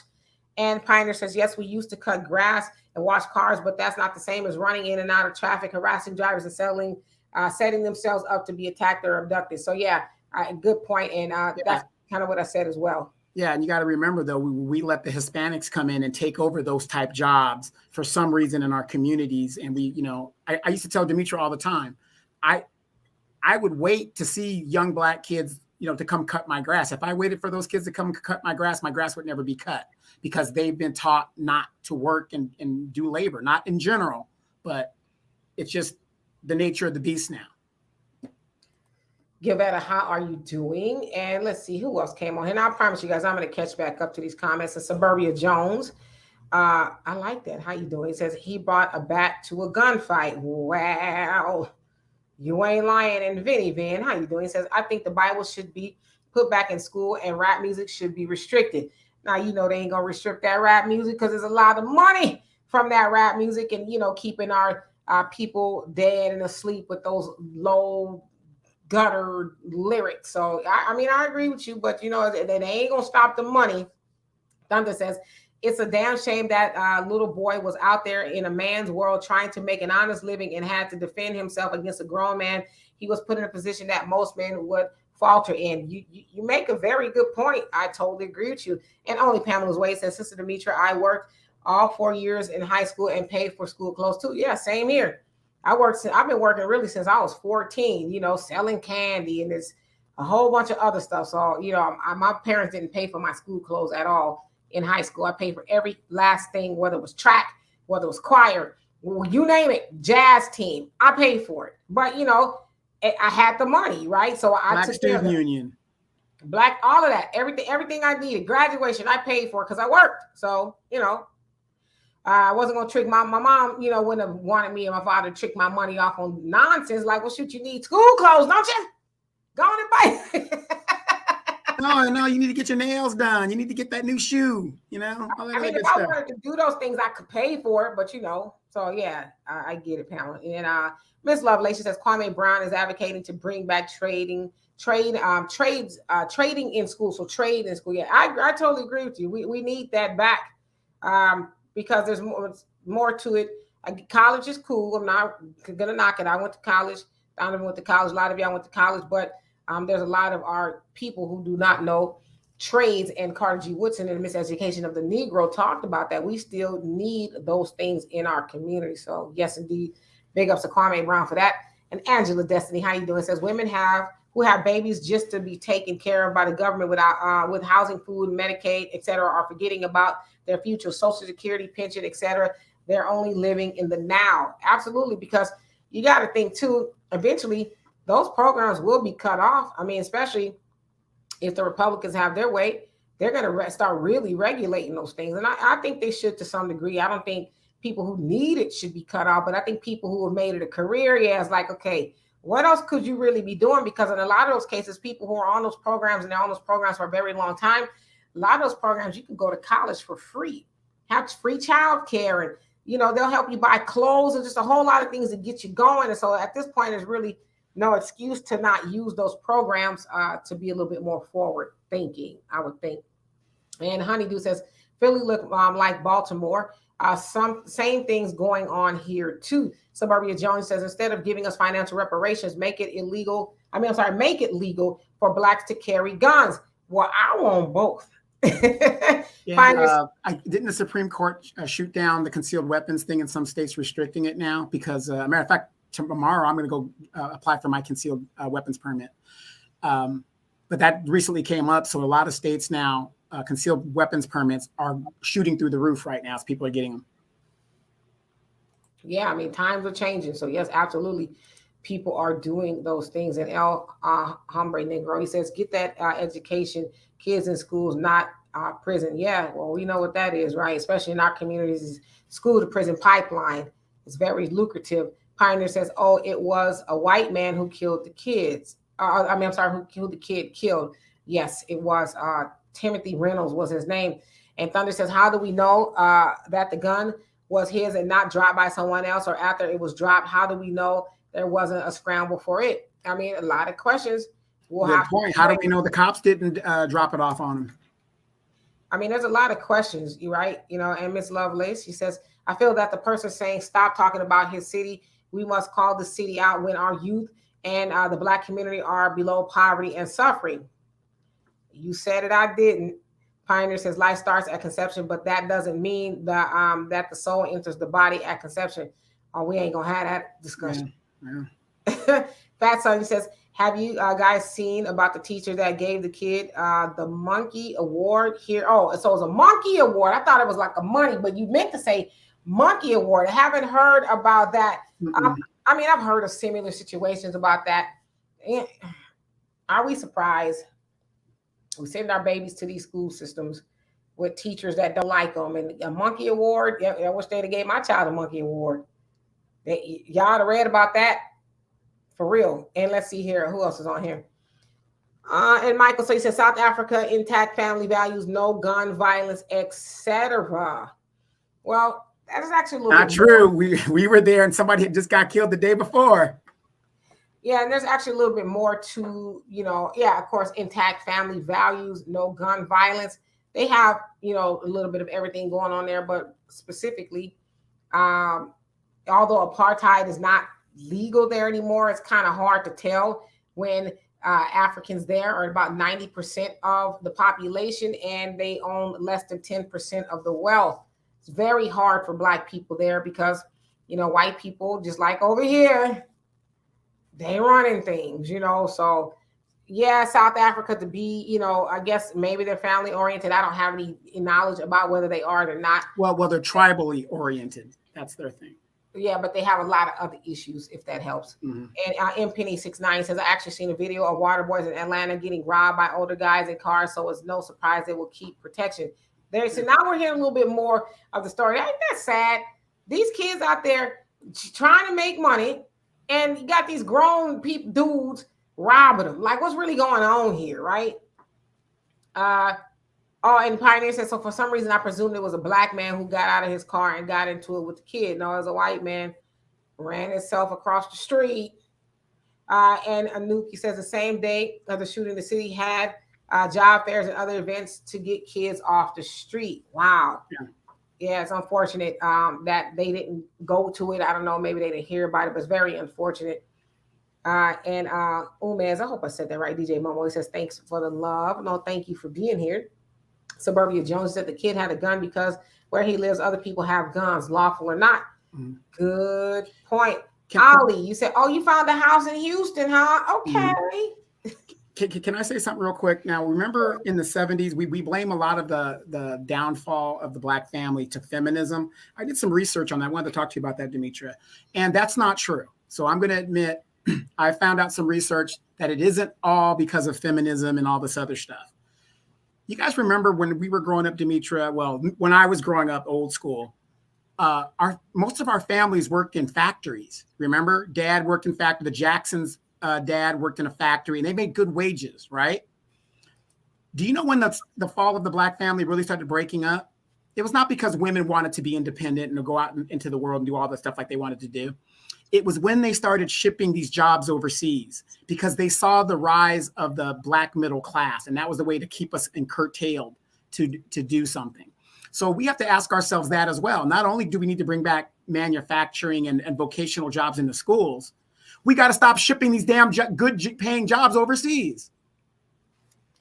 Yeah, I mean that and a whole host of other things. But yeah, I'm glad that you finally conceded that it wasn't feminism that dilapidated the Black community. I mean, very little, but this narrative, it's because you Black women went out with the white women. That's why the Black family way it is like, knock it off. Yeah, and you got to think about it, man. When you ain't providing, thus the crack epidemic and drinking, the excessive drinking and the drugs and all that, you don't feel like a man because you're not providing for your family because there's no jobs. Good example, Michigan got hit real hard. They don't make cars in Michigan anymore. GMC plant in Ohio closed. These were pretty much Black areas. Baltimore, there were a lot of manufacturing jobs in Baltimore. They got shipped out of there. And thus you look at these areas where there was major manufacturing where Black people were working, it has now gone down. And that is a big thing. And I did some research on that like 4 days ago. Very, very telling. Yes, indeed. The Pioneer says we should be all over the nation, not just the South. We should have a sizable population in every state to ensure we have enough power spread all over. We should be. But right now, we not. So why not be initially where everybody else is? I know everybody, all Black people ain't come to the South. I already know that. But it just makes more sense, right? That if we get closer together, maybe we can do more. I think that's the premise of it. Honeydew says, and how you doing, Deadshot? He said, I'd love to adopt, but it's sort of dangerous anymore. God help you if you accidentally lay hands, like grab them. Some of these kids will put charges on you. Yeah, or you could end up with The Orphan. Y'all see that movie, The Orphan, where they thought it was a little girl, but it was a grown woman, and she was. They're actually making a part 2 of that. I might go check it out. It was really kind of reminds me of Sleepaway Camp. Yeah, it was really creepy. They said actually that was based off of a true story, by the way. So I love JJ says, I'm not saying school patrols shoot kids in the back. I'm saying like cops, they like being in control. Absolutely. And NIEC says, I would rather move to California than any other state. I'm just saying. I mean, me too. I'm a California girl, born and raised. I would love to go back to California, but economically speaking, I do better here in Houston. Far better here in Houston. But California, yes, California is the place to be. I don't care what nobody say. The weather. Well, I think where we're from, being in the Inland Empire, because we're centralized where everything is. You know what I mean? Everything, you got snow, ocean, desert, Vegas, Mexico. It's all centralized. Yes, and Jafai says Black people need to live where they want, as we were enslaved throughout the U.S., not just the South. I hate when people try to tell Black people where they should or should not live. Well, yeah, I agree. Nobody can make you, but it's just a suggestion. Super Patriot. I don't know why I want to keep saying parrot. Super Patriot says, you mean smashed in the head with a bat. And Miss Kiki, how are you doing? He says, Baltimore Squeegee boys, haven't heard about the story. I'll have to research it. Yeah. Squeegee boys are, they're the ones that it sounds like grown men too, who go squeegee people's windows at the intersection, this, like that, and the other. White man got into a confrontation with the kids. Guess he didn't want his window squeegee. He drove up, got out, walked across 4 to 8 lanes with a baseball bat to confront the kids, and then one of the kids shot him. So, and he's dead. And go check yourself. It said, let's be honest, these children do not have parents. Well, so yeah, I guess get where you're going with that, as far as they have people who have them, but parents are typically people who raise you. But again, I guess we would need to learn a little bit more about their circumstances, but I get where you're going with that. And Bogani says, when we were discussing the mentality of folks living in impoverished areas, we must discuss the many variables used against them through environmental racism, i.e. high levels of lead in the water. Yeah, and I want to talk about that stuff either. And that's typical in a lot of Black neighborhoods, right? And let's see here. Who else came on here? Let's see. Sunlight says college sucks, the biggest money grab ever. It is now. When we were, younger, college was a little bit more affordable. But now, shit, you got to, mortgage 15 houses or, refinance them rather than send your kid to college. And let's see here. Yes, you guys are saying college is a scam. Some people, would agree. I went to college and I found it helpful. Jan Michael says he got out the cause he was, I think he said he got out because he was a white supremacist kin about to physically check those young men and got checked himself. Unfortunately, the judicial system won't see it that way. Of course, now right now they're painting him as a victim, like, oh, he was a family man. He had 4 kids or how many kids he had. And it's so unfortunate, hardworking man, blah, blah, blah. But it's like, come on, tell the other side of the story. That hardworking man was clearly ready to go knock somebody's children's head off of their shoulder. So tell the whole story. And Thunder says, question, did you ever have time to read the platform's resolutions for 2022? I started. I have not finished. And yeah, it's comical, actually. It's comical. I read the one for Texas. It's comical in that they really trying to legislate some pretty funky things. And I say comical, it's like, are they serious? So I actually need to continue to read. It's like 40 pages or so long. I think I only got to like page 5, but I have started reading it. So yes, very interesting. And I'll put this up here if you guys want to check it out. And Sunlight says, my degree reminds me every day, stupid is and stupid does. Well, I wouldn't discount it altogether because I'm sure you learned something. In hindsight, it's like, yeah, did I need the degree to do what I'm doing? Probably not. But, it is what it is. A lot of us went and got education because our family wanted us to. And, having an education is not totally a bad thing. So I wouldn't beat myself up too much. Yeah, well, you got to remember, our parents didn't really have, a lot of us didn't really have the opportunity. So they wanted their kids to have it because that was the blueprint. You go to college, you're going to get a good job. But what they didn't realize was that isn't true. Now you've got kids that are still going to college, getting the debt, not graduating, and waiting on a Joe Biden to forgive the debt. Right. Easy says, do I agree with you? Move back south. The reason we went north was to escape the brutal racist south for better jobs. In the north, people are seeing if you south of the Canadian border, you are south. Absolutely. And I think Malcolm X reminded us of that as well. So good point. And Damon, how you doing? It says late to the show. Positive vibes from Little Rock, California. Yes, indeed. How's the weather? I know it's pretty hot, right? And let's see. Pioneer says both Philadelphia and Baltimore are East Coast cities, so they are very similar, crowded, and made up mostly of old row houses and apartments. Got you. And only Pamela's Way says, no, the hell they didn't. A monkey award. Maybe they should check out the new study that just hit the circuit about the monkeys. Yes, indeed. And Miss Lovelace, she said Timothy Reynolds got what he deserved.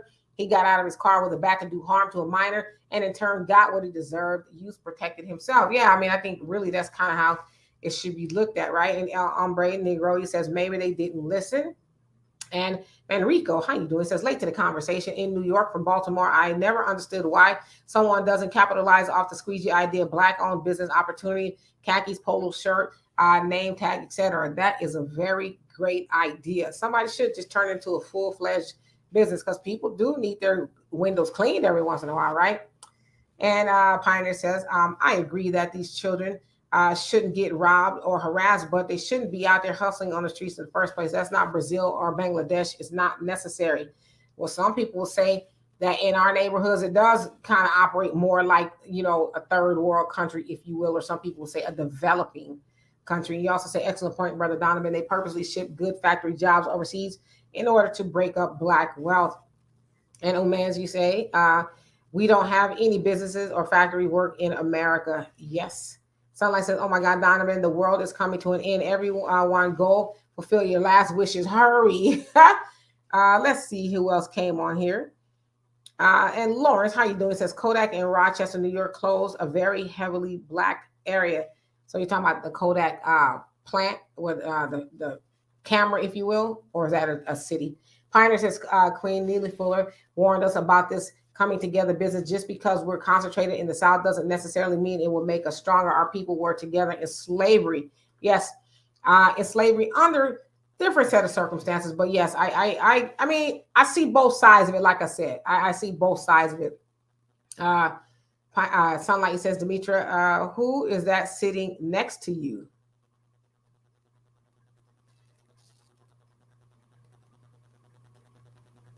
Like, you mean Donovan, or do you like see a ghost or something? Because if you see a ghost or something, let a sister know.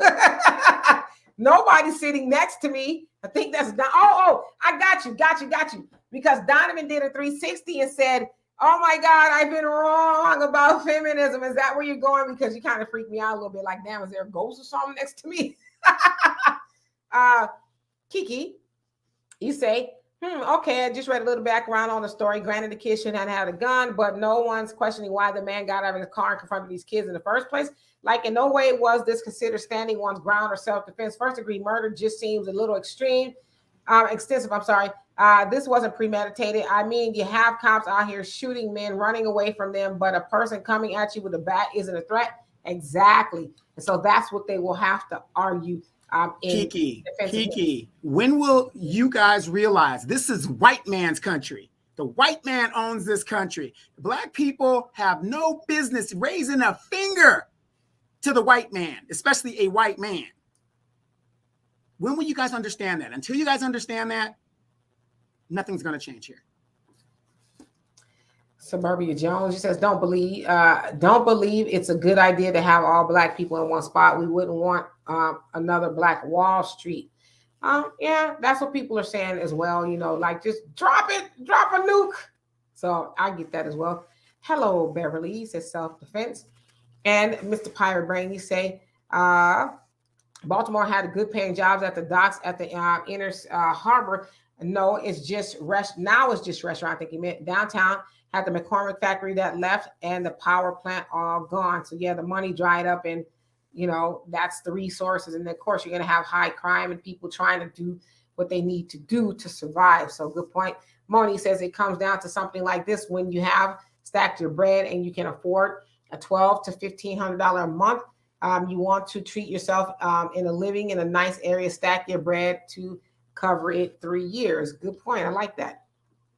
And Michael, he says, Donovan, why do you disagree with Philip Scott about your brothers and sisters migrating back to South, such as Houston, Texas? Philip Scott said, I prefer overt racism over covert racism.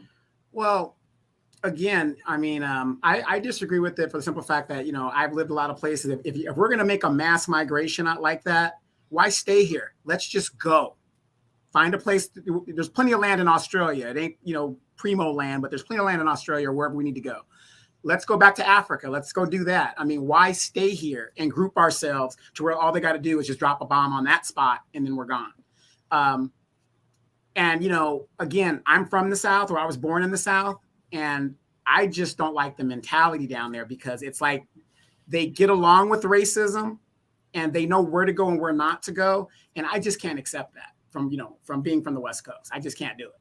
I can't do it. But the other side of that argument too is Black people ain't that much better off in California or in New York or anywhere else. So it's like, true. And that's why I say we should leave. Yeah, Completely. You know, right. So to say that, the South is raw.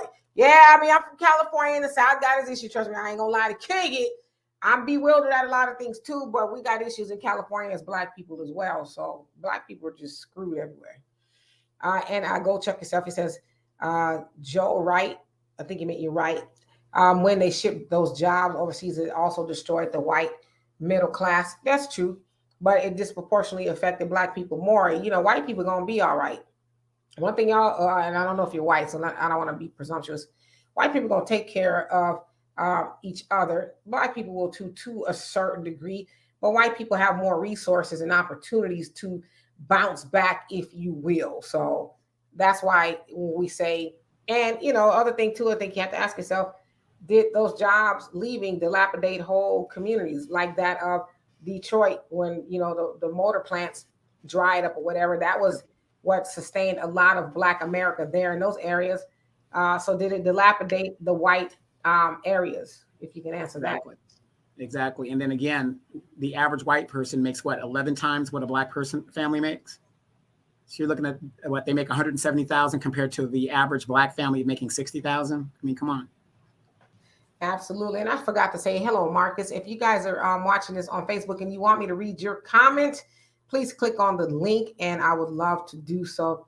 Kiki, you say, I don't agree. Why say they don't have parents? The kids weren't out stealing, robbing, or anything like that. They were trying to make money, honestly. He says he disturbed them. Again, I'm not condoning the kids having a gun, but I mean, the deceased started the confrontation. He initiated the violence. I don't feel this kid should be charged with first-degree murder. I totally agree with you. They were kind of sort of where they were supposed to be. I know it's illegal, but he brought the action to them when he could have really just kept going. So, and hello, Gabrielle. How you doing? He says Cleveland is in the Midwest. Pioneer says, I got to fry up some turkey burgers right quick.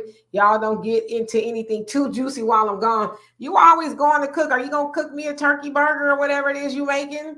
I'm hungry. Well, he could just give you the bread. Right. And Sharon Marie, how you doing? He says, we have turned away from God and we ignore and discount the most basic of fundamentals. The inner cities are concentration camps. We must incorporate to survive. If we think of foster kids, we improve. Okay.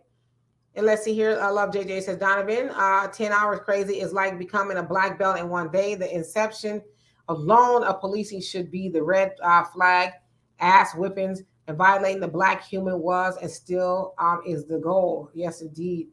And Jackie Swain, how you doing? Says they gonna say the driver was stressed from the jab, or not the jab, but the virus, if you will.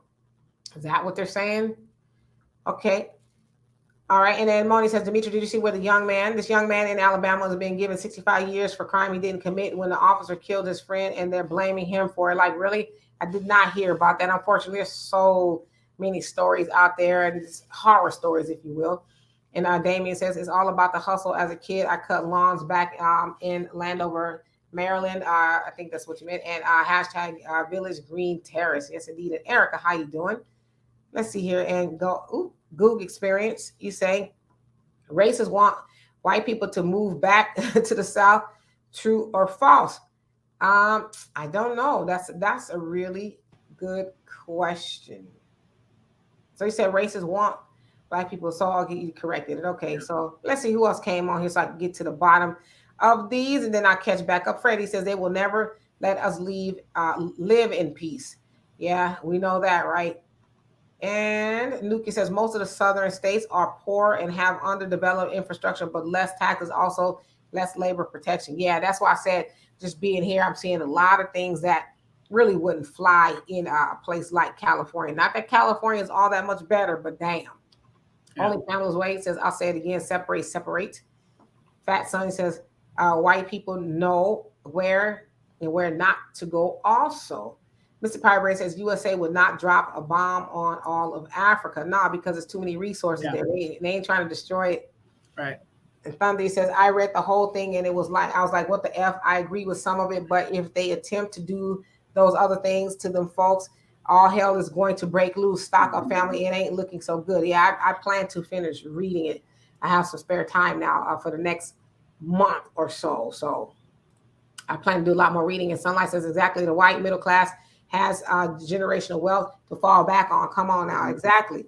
Sean, you say, I do believe our people need to all move like 3 or 4 states all together, but down south, weather and storms are too bad. I'm in Philadelphia, and I never seen storms like down south. If I'm from California and I ain't seen it, I don't like it at all. I don't like driving down the street and seeing a big giant lightning bolt like, I don't like it. Help.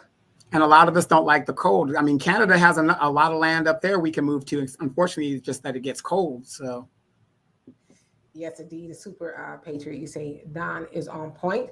Michael says, Donovan, I understand where you're coming from in terms of migrating back to the South. I apologize if I asked that question because I just want your people to be happy and not fear racism, etc. Yeah, and you're right. I mean, as long as we're here in America, we will face racism. There's racism all over the world. But at least if we were to go to, Africa, we are the dominant people, if you will. Now we just need to dominate some of the wealth, more of the wealth than we are. And Damien said, you want yours with grilled onions? Yeah, Pioneer, we want ours with grilled onions. Honeydew says, no, it didn't, Demetri, because in Philly, there's still functioning factories in the wider areas like in South Philly and the Northeast Philly. Truth be told, North Philly is full of closed warehouses. Okay, cool. Manrico says, keep in mind, the high gentrification in Baltimore in the Squeegee areas downtown, that factors in as well with the large income disparities with a half a mile radius, within a half a mile radius, black to white. Good point. Yeah, but that gentrification, I mean, we saw it here in Los Angeles. Every time I look at other cities, I see the exact same playbook. And it's like you try to warn people and say, hey, look, this is what they're doing. And nobody wants to heed the warnings. M Penny 69 says, I seen a video where a 14-year-old girl gave her phone to a 10-year-old boy and an old man died. They hit him with the parking cone. Yeah, that's the one that, who was it? I'm sorry. Jafia, was that you that was telling me about that? Yeah, I'm going to look into it. I saw it last week, but I didn't read the details, but I saw the video. It's kind of blurred out. I was like, no, I don't want to see any more of that. Kiki says, we haven't turned away from God. Says Black people are and have been very committed to God. That's what kept Black people from collectively going postal in this country for all these years. I'm just saying, yeah, Black people we have a good grasp of God. We just don't always do the things that God and the Bible, Christians, tell us to do. And Thunder says one of the things I agree with was them wanting to end civil forfeiture. So I don't think I've gotten that far yet, but it's pretty trippy. I found myself chuckling a lot as I was reading it. Mr. Piebrain says now it's dangerous to knock on a white person's door to cut the grass. Yeah, very dangerous. I wouldn't want to do it, because they're shooting, talking about, I thought they were trying to kill me. It's like, no, I was just really trying to, cut your grass, but, down. Suburbia Jones, he says Donovan kind of resembles Tommy Davidson from The Living Color and Varnell Hill, but Martin, especially with that get up on. Yeah, I totally get that. I totally get it. I didn't mean to call your outfit a get up. I mean, I'm sure you're wearing that in all sincerity. Actually, I'm not. I was in such a rush to get to the show. I just threw it on. You got on red socks too? Got that red on red right there with the red socks. Well, I do represent Pyru Crip. Oh, with that blue hat on, huh? And Tawana, and if I didn't already, how you doing? He says, I'm not from the South. I'm from Chicago. I do not want to deal with in-your-face racism. I was a union steward for years, and we fought against this type of hate in the workplace. Yeah, and I'll tell you honestly, I don't really go outside much. I go to the store, to the park. So I don't really interact with a lot of people, and I'm not one to completely interact with a lot of people who are not like me. So I tend to stay home. And we still got that thing running around. We got that virus still out there on the loose, and people are still getting it. So I kind of don't want that.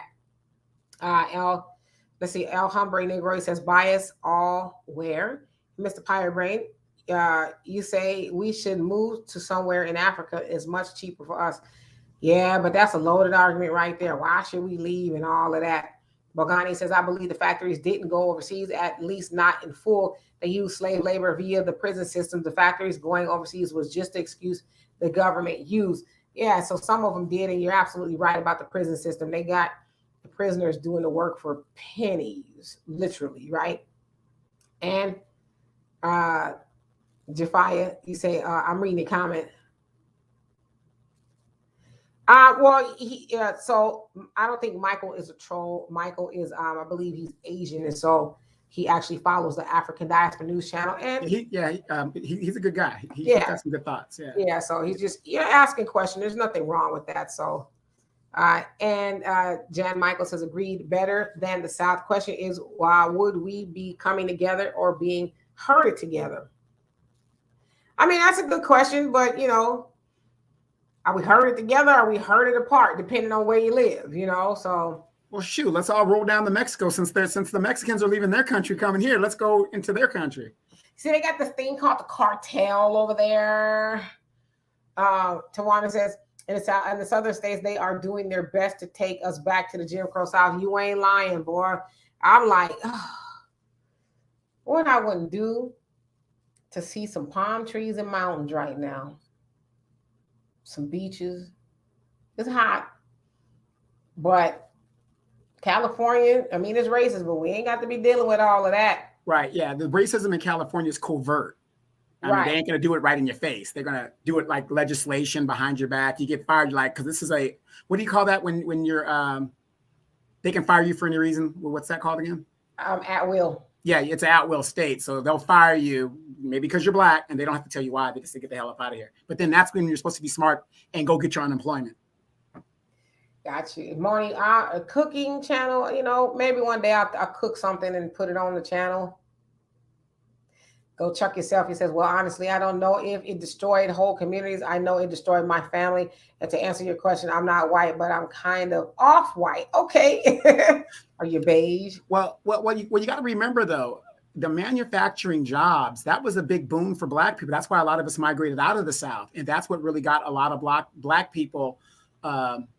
We didn't really get the New Deal like the white people did, but that's what helped us kind of elevate. And when they saw that we were sustaining communities, like a good example, like where Moni's from in Detroit, you can go down there, you've got whole neighborhoods where the houses have just been abandoned, and you know they're selling them on online and stuff. And that's happened around the country where they have these Gary, Indiana, another big manufacturing city.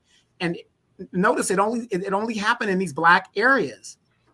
They just ship the jobs off, and then the 80s come, and then the crack and the family start breaking down and all this other stuff because the father just could not sustain supporting his family. Yeah. All of it was by design. Every last bit of it. Michael, you say, where's my Texas accent? You know, when I do speak to people out here, they be like, you from California, huh? I'm like, how can you tell? They say your accent. I was like, I didn't even realize I had an accent, but okay. Yeah, only when you sing Country Road do you have your accent. Howdy. How does Texas have? How y'all doing there? I'm fair to Midland. How you doing? I don't know why I just think country people talk loud. I mean, hey, I'm loud. I don't know. Go check yourself. Says while the average family makes 16. While the average white family makes $160,000 a year, no, you're just taking the average. The average white family does not make $160,000 a year, including multiple millionaires and billionaires. So you're absolutely right. It's what is it, like 60? But I think Donovan was probably referencing that of the average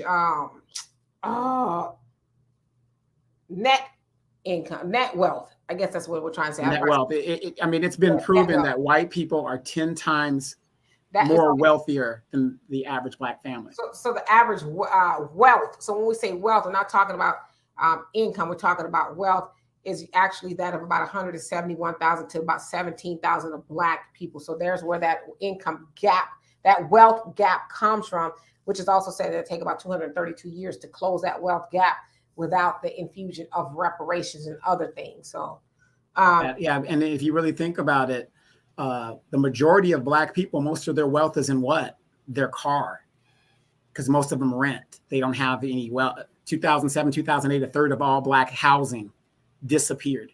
So majority of our wealth is in our car. Yeah.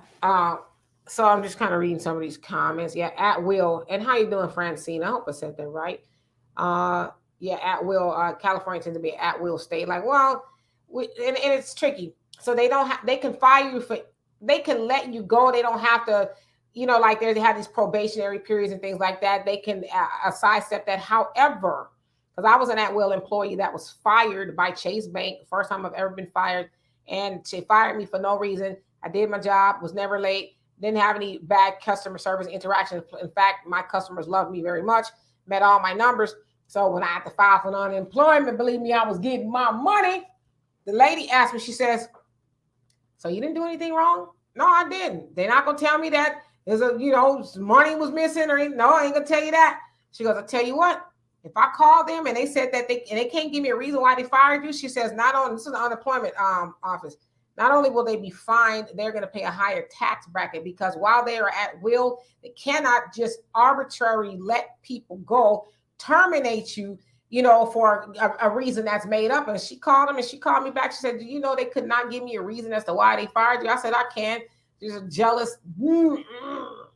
That's why they fired me. So she says, I told them you will be paying a higher tax and you will be fined for doing that. You cannot just let people go and make up stuff. Because she said the lady, the manager, the biatch, had a hard time telling her why she let me go. Yeah. I said that's why I couldn't explain to you why I'm not there anymore, because she, fumbled telling me why, but she was just a jealous old mayonnaise-y.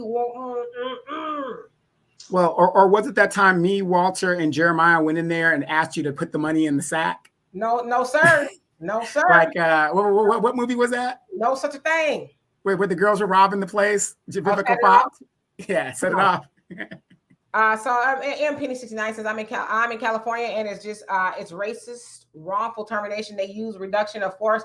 My old foreman was a Proud Boy. I didn't know until my brother showed him on TV in San Leandro at a library. Yeah, so they do have at will. Yes, Sunlight is net worth. So that's what it is. It is at will, but they can't just be firing people. They got to be able to say, well, this is why we let them go. Just making up stuff, yeah, because that's not cool. So needless to say, I got all my money. I got the max unemployment. And, it was great. It really was.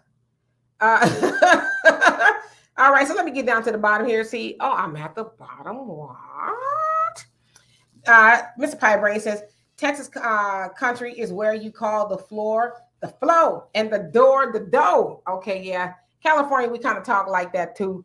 But yeah, I'm not hanging around enough people enough to pick up a country accent, I don't think. We'll see. Honeydew says about a month ago was a guy in this chat talking mess about Black women, then later went on the TLA channel and told his story. Loser trying to see his kids after 10 years. Really? And who was that? Let's see here. I'm just going, because I'm at the bottom, which is kind of like, wow. And Damon says, best read is Black Labor, White Wealth by the great Dr. Claude Anderson. Yes, I actually need to get that book. I have Powernomics. There's a whole lot of books that I need to get. I'm one of those people. I don't spend money on a lot of money on clothes, but I do like books. So I do plan to get that one. That is, what I understand, very compelling. And yes, Powernomics. And I love JJ. He says, I think some states allow at-will employment. Yeah, California is one of them. And go check yourself. He says, well, I love the way you're approaching each and every comment that you read. Everybody has a voice. You may not always agree with it, but at least you're acknowledging it. Absolutely. And that's, you know what? I'm glad that you got the premise of this platform. We're not always going to agree, because I don't like being in spaces where everybody agrees, but I don't like being in spaces where everybody is fighting and disagreeing. It's like, let's have a conversation. Let's learn from each other. We may not agree, but, it's all good, right? We don't hate each other's guts afterwards. We are trying to come to some sort of an understanding, whether it's a personal understanding or it's a collective understanding, but more importantly, it's the conversation. So I appreciate that. And Jafia says, New York is an at-will state. Okay. And let's see. So I'm not reading the replies. I'll let y'all talk to each other. And also love JJ. You say a friend of mine was let go years ago from a job, no reason, but she fought it and got paid very well because of it. Know your rights, know your worth. Absolutely. That's why I was like, when they were firing me, it was two of them. Oh my God, these wenches. They did not like me. Okay, I'll tell you a story really quick. So I'm at the bottom. Got a job at Chase as a personal banker, right? So I was at one bank closer to my house. I was so close I can even walk to the bank. Sometimes I'm good. So there was this, white lady there. Now, this is why I think it all went downhill for your girl. This white lady, she looked like Big Bird. His brother came into the bank, and I'm new at the bank, so he's talking to them because he's a regular. Sounds like he had a lot of money. So I can hear him say, who is that over there? So he's talking about me. So my friend I had met at the bank, she was like, oh, that's Demetra. This, that, and the other. He says, can you ask her to come over here? I want to say hi to her. So they did. And I said, hey, how you doing? We was talking. He was telling me he got all these houses in Costa Rica and this, that, and the other. Maybe he was trying to, shoot a shot at us sister. I don't know. But before he could do that, the Big Bird came over there. And you didn't come say hi to me. And so I'm like, let me go on back to my desk. So after he leaves and he says, well, I didn't see you, kind of just brushed her off. So I went back to my desk. He left. And so she comes over to me.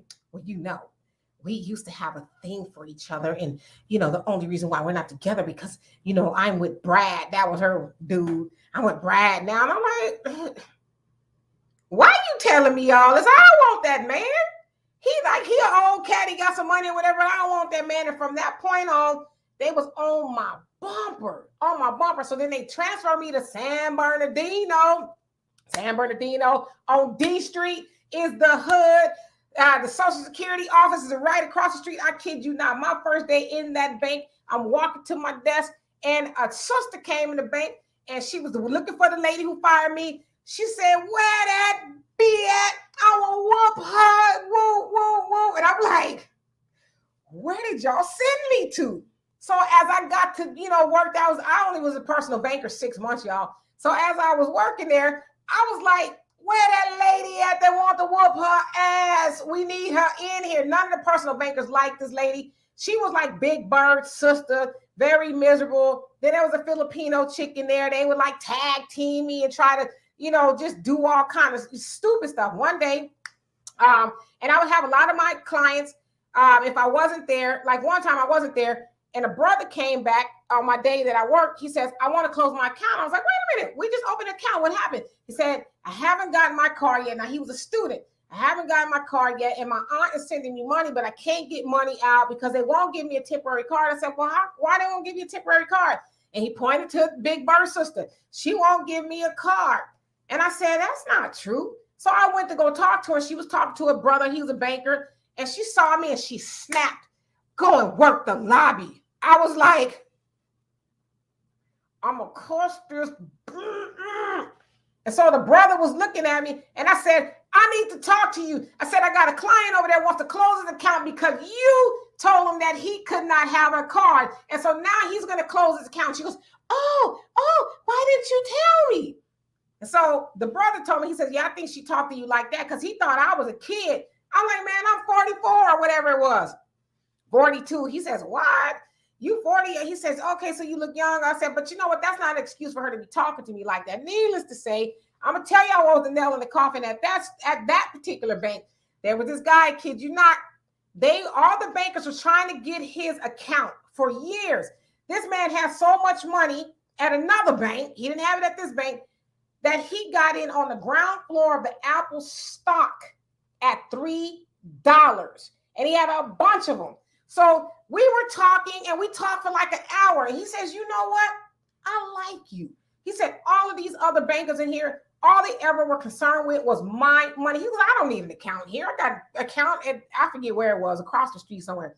Wells Fargo. I got money over there. But he says, I like you. He says, I'm going to come over here next week and I'm going to open up an account with you. Would have been very lucrative. Do you know those biatches fired me that Monday when I came back?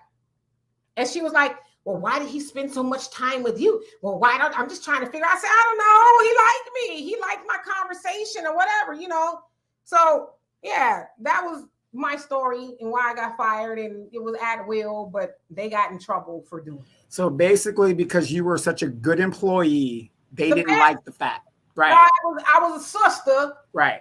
And I was cute and they weren't.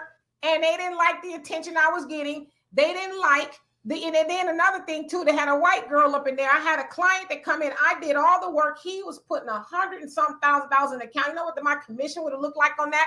Do you know when on my day off, they allowed a white girl to open it up? I had to take it all the way up to, corporate. And they was like, well, there's nothing we can do about it. So that kind of stuff. So they just didn't like me because, I'm like I am now. I was like that at work. I mean, obviously a little bit dialed down, but they don't like they Negroes, thinking they about something. They want you to have your head down and yes. Mm-hmm. Well, let me give some advice to the fellas. If you guys don't know this already, do not date a woman that works at the bank where you keep your money. Don't do it. And I'm not saying it's a bad thing. I'm saying this because if you're trying to front and finesse her, she can see how much money you're making. Okay. Now, I'll tell y'all not to listen to Donovan because I was a personal banker and you have to justify why you going into an account if you're not specifically at that time working with that client. you cannot go into their account whenever you want to, because if they see that you did it, you will lose your job if you don't have an answer as to why you were in that account. So Donovan, stop trying to freak these brothers out. No, what I'm saying is, okay, let's say you have taken the girl out that works at the bank, right? Let's say you've done it, right? She's going in for the kill now because she's going to go and say, oh man, this guy's a millionaire. I quit my job. I'm going to be a full-time finesser. Be careful, fellas. Be careful. Hey, you know what? It is what it is. But yeah, so that, you know, I know I could be a little bit animated, but that was a true story. I'm telling y'all. And let me tell y'all, man, that lady, she lucky that I never saw her again. I wanted to beat the brakes off of that lady. And do you know when they was firing me, she was like, because what had happened was, now I can't tell you how many times clients would sit down and they would have like, or managers have to sit down with you and do a training day with you. So they would train with me, and some of the clients that would sit down when the manager would get up to go get maybe some paper, one dude was like, why is that bitch sitting here? Tell that bitch to go away. I was like, how about this? How about you tell her to go away? He was like, I said, it's a training day, so she got to be here. He says, I don't like her. So a lot of clients will say that. So this firing day, when I got fired, I had a client come in. He opened up an account, and, you know, we're supposed to upsell. Hey, you know, we see that you qualify for a credit card. Would you like to go ahead and fill that out? He's like, no, I don't want to do it. Now, mind you, I wasn't behind in my credit card quota. I was doing well. He just didn't want to do it. He was adamant. I don't want to do it. I got enough credit. I just want to come open an account. So then my manager kept pushing me back. Well, go ask him. I said, listen, I'm telling you, keep it real with you. My manager keeps coming over here and wants me to force this on you. At the time, I didn't know she was setting me up. So she comes over to the guy. She says, gave him the credit card spiel. And he says, fine, I will get the card. So after he left, she called me in her office with the Filipino manager. And she goes, well, unfortunately, this is a termination conversation. I'll never forget it. A terminator, both sitting there. Termination conversation. I said, oh, really? Now, of course, my heart was kind of like, well, fuck, I said, oh, okay. But then immediately I was like, okay, well, shit, I'm going to call unemployment in the morning, so it ain't a big deal.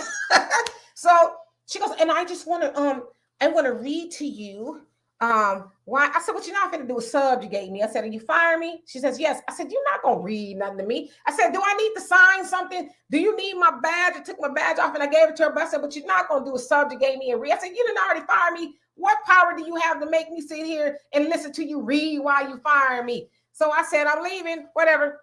And so I'm walking to the locker room, and she's walking with me, and the other manager walking with me. She goes, where are you going? I said, I'm going to get my purse. Do you mind? Now, mind you, the walkway from the office to the lunchroom or the break room was a long walkway. So as I walked to the break room, all the bankers liked me. In fact, they was going to go file on the managers to complain because they didn't like them, all that. As I'm walking to the lunchroom, I said, hey, they fired me. They're like, what? I said, yeah, they're firing me. So I got my purse out the locker, and I was in the lunchroom. And they said, everybody's like, what's going on? I said, oh, they just fired me. So I'm walking back, and I said, yeah, they fired me for no reason. Yeah, and they're like, oh, my God, can we just get her out of here? I was like, nah, they fired me. So, long story short, that was the first and only time I got fired. And from that point, I said to myself, I'm going to try my best to never have to punch a clock and be in a position where somebody can do that to me. And I was able to go finish school and go get my master's and all of that. I racked up some student loan debt, but hey, I was able to do some other things. And so, yeah, California is at will, but they cannot just fire people just because. And I thank y'all for the compliments. Thank you so much. I was just really killing some time. I was got to the bottom of the comment section. I like to tell stories about myself sometimes. And Honeydew says, so Asians got the power to dismantle white supremacy. Y'all just got jumped in, shaking my head. I don't know what that's about. Beverly says they were jealous of you, Demetri. Yeah, I don't like to throw that around like y'all just hating on me. But and then they even had, do y'all know they even had a sister in there. She was an assistant manager at the first bank, and she came to me. I was there 2 weeks to write me up. So what you write me up for? Oh, because, it was just something. They couldn't even really say why they was writing me up. I should have seen it now. I see it now in hindsight that, they didn't like me. And I was like, come on, this is bull. I said, I haven't even finished training. I said, how can you write me up? And I'm still going through training. Like, what's really going on? I kind of think too, they kind of hired too many bankers at the time. But yeah, it was a lot going on. I'm like, wow. I mean, they was gunning for me, but I think that was really the Lord's way of saying, you hard-headed. I got a lot of other things for you to do. And you being at this bank with you, I mean, there was times where I walked into that bank, the one in San Bernardino. Time I walked in, I was so stressed out because I did not like that biatch, and I did not want her to speak to me. Y'all know it was to the point to where on my lunch, I had an hour lunch break. I wouldn't go into the lunchroom. I would bring my tennis shoes and I would bring the shirt. I changed my shirt, changed it to my tennis shoes, and I would walk as far as I could for half an hour and then walk back in enough time to change my clothes and go back to work. And they were always like, well, why won't you sit in the break room with us? I'm like, I don't like y'all on the clock. And I ain't gonna like you off the clock. Now I didn't say that to him, but I'm like, oh, you're crazy. So yeah, sometimes, like I said, God and the universe, whatever system you believe in, will make you uncomfortable. This is not what you're supposed to be doing. And that's exactly why us real men don't want y'all out there with all that stress. Stay home, cook, clean, kitchen or the bedroom. Okay. Right. Stay home. So y'all the stress is out. No, I'm just playing. Yeah. So, but it was rough back then. No, it wasn't terrible, but I didn't like getting fired. It was humiliating to say the least, but I was humiliated for like 2 minutes and something spoke to me. It was like, man, you better quit tripping. You got a little money saved. These white folks finna pay you some unemployment and you go on and, do better things with your life. But no one is meant to go to work every day under that kind of stress. If you like your job, that's the one good thing. I'm not, discounting a job, because best believe if I need to go punch a clock, goddamn it, I go punch a clock. I don't care where it is. It's a warehouse, whatever the case is. And another thing too is I punched a clock at Amazon while I had a master's degree. I did it for like 2 months. I was miserable. I cried all the time. Demetra came over my house in tears. I hated it. And one day, as I was working, I was a stower at Amazon, which is why I know how Amazon gets down. I was a stower, and there was people from all walks of life in there, older people with degrees in business, just whatever it was. So one day, I never forget, it was in October. It was like 10 o'clock. It was about to go on break. And I was like, what the are you doing here?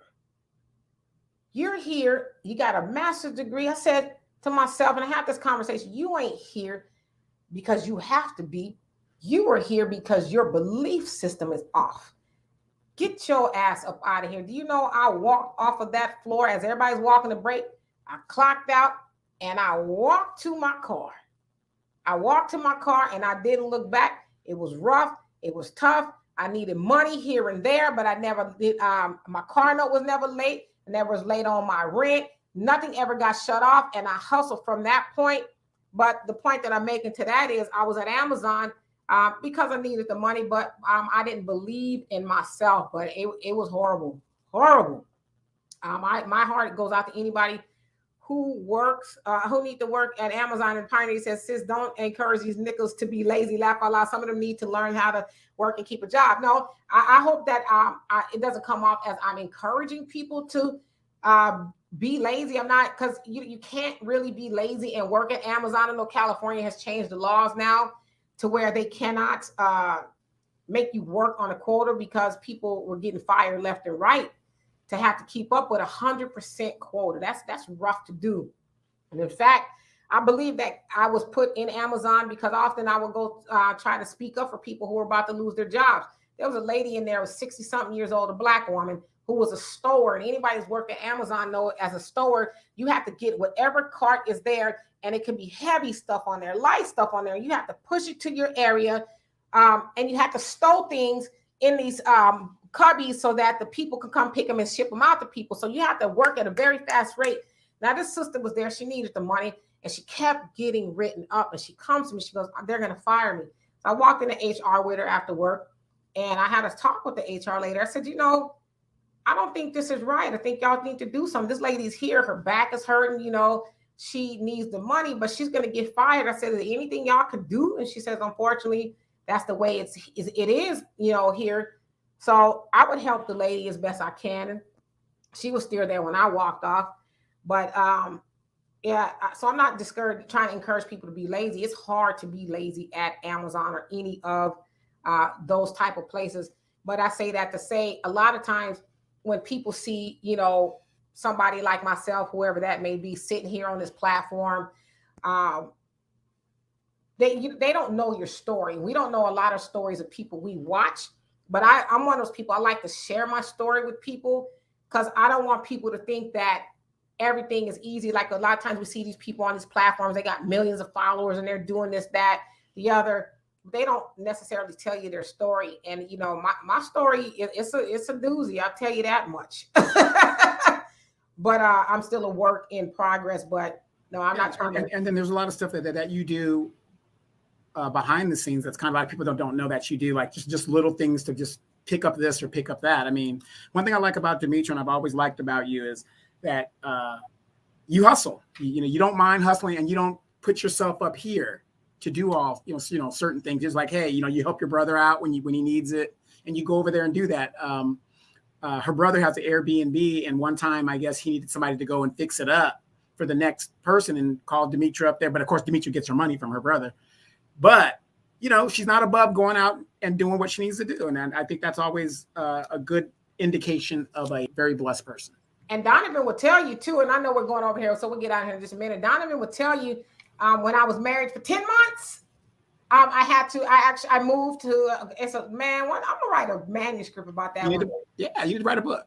I got married to a truck driver. He was a chicken truck driver. I think I'll call it that, the chicken truck driver. So anyway, followed him to Illinois, and I followed him. I actually was here in Texas before. So that's why when I say I was in Texas before, I was here with a chicken truck driver, and I had to move back home with my mom. I didn't have much of anything when I left. I left with the premise of I was going to get married and have a great life.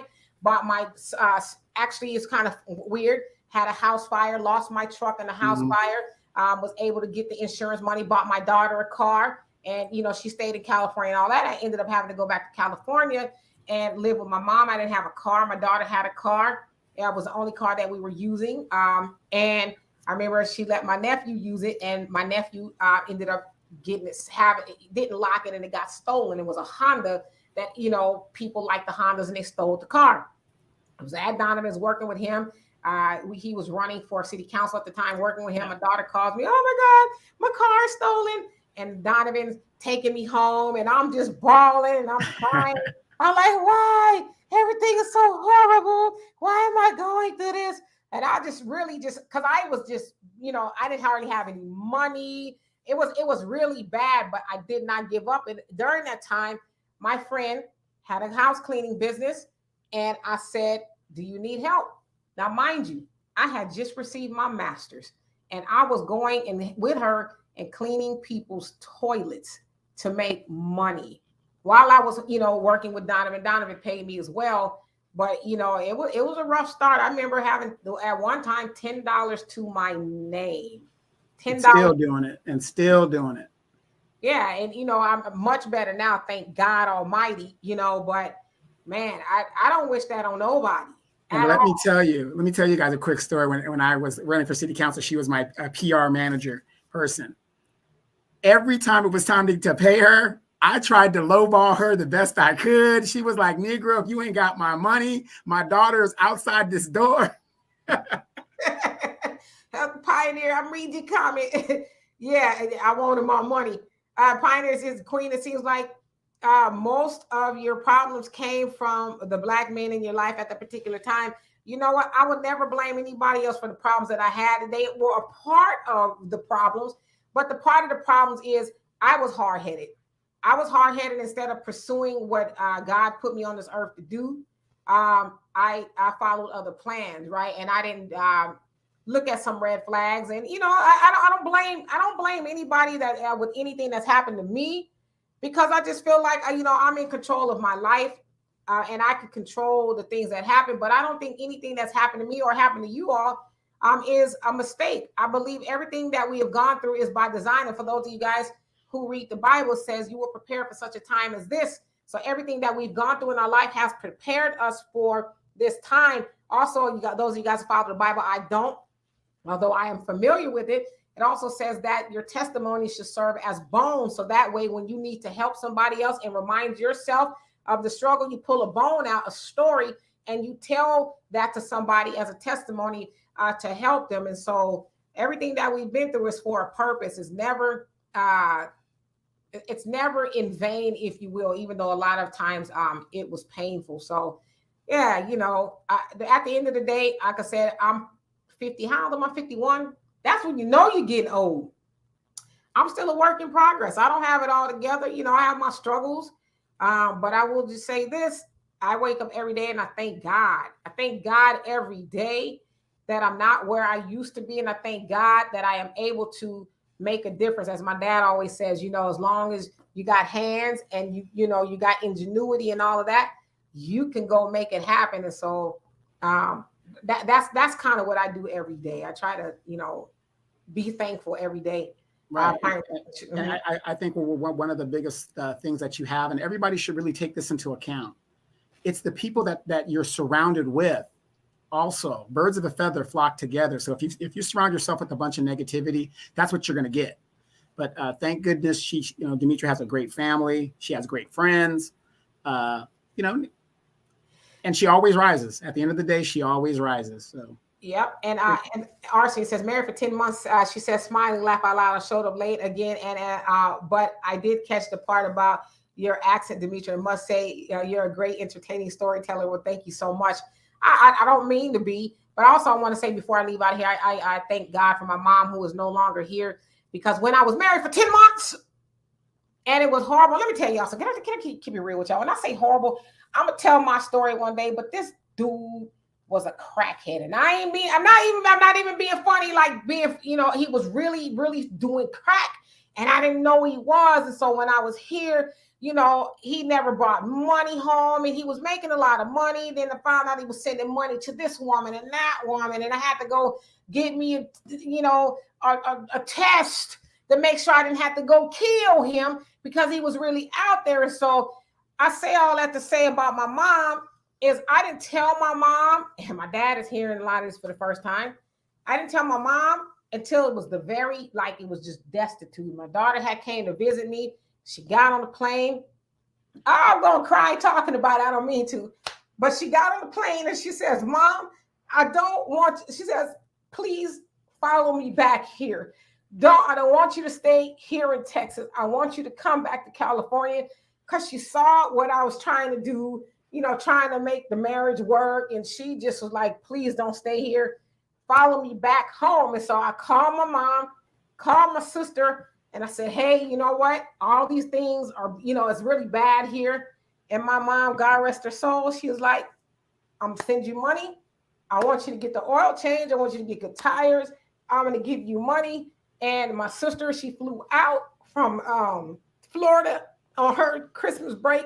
She flew out and she drove with me all the way from Texas to California. Yeah. It was more like a rescue mission, but I don't blame them. I blame myself, right. But those stories. And you know what the crazy thing about that story is? I was in Texas at about that time that Demetra was out there, but we didn't know it. Yeah, so. But it's embarrassing, right? Yeah. You leave your whole family to go and make a life with somebody, and it doesn't work out. So it's like, damn, how am I going to tell my family, and you know what? I got to come back. That's kind of where I was, but it was so bad to where I was like, oh no, I mean, this dude would take off for days. And I wouldn't even, sometimes as a truck driver, I wouldn't see him for like a month on end. So I was literally in Texas. I was in Humble, Texas by myself. And it was so bad to where when I did move back home, and I got a big family, I was around all my family. I don't know, Donovan, what is the term for when you kind of, I don't know if it's shell shocked. Yeah. When you get around a lot of people, yeah, where I would have to just go get away because I was like paranoid. It was a lot for me because I was so isolated by myself. And so when I got back home, it took me a while to get acclimated to being around people. So I'm a wussy. It comes with getting older. You think about stuff, but I don't cry in that I'm sad. I cry because I did have, like Donovan said, a really good support system. that helped me acclimate back to feeling strong again. Yeah, social anxiety is what I had. It was bad. But because you were in Humble, I was in Spring, right? The city right next door. And those of y'all been in Humble was like, it was to the point that was like, you're not from here. I said, how can you tell? Because you say Humble and it's Humble. I'm like, okay. but Humble, it ain't nothing out in Humble. Nothing. So anyway, y'all, that's my story. Didn't mean to keep y'all here 14 minutes extra too long, but thank y'all for the sentiment and all that. It's straight to the top from this point, and I tell my story to help somebody. That's really what it's about. So I hope that it was helpful to somebody. But I just really want to say at the end of the day, don't give up. Whatever it is y'all want to do in life, do that. Because one of the people, Les Brown, and I'll close with this, says the wealthiest place in the world is the cemetery.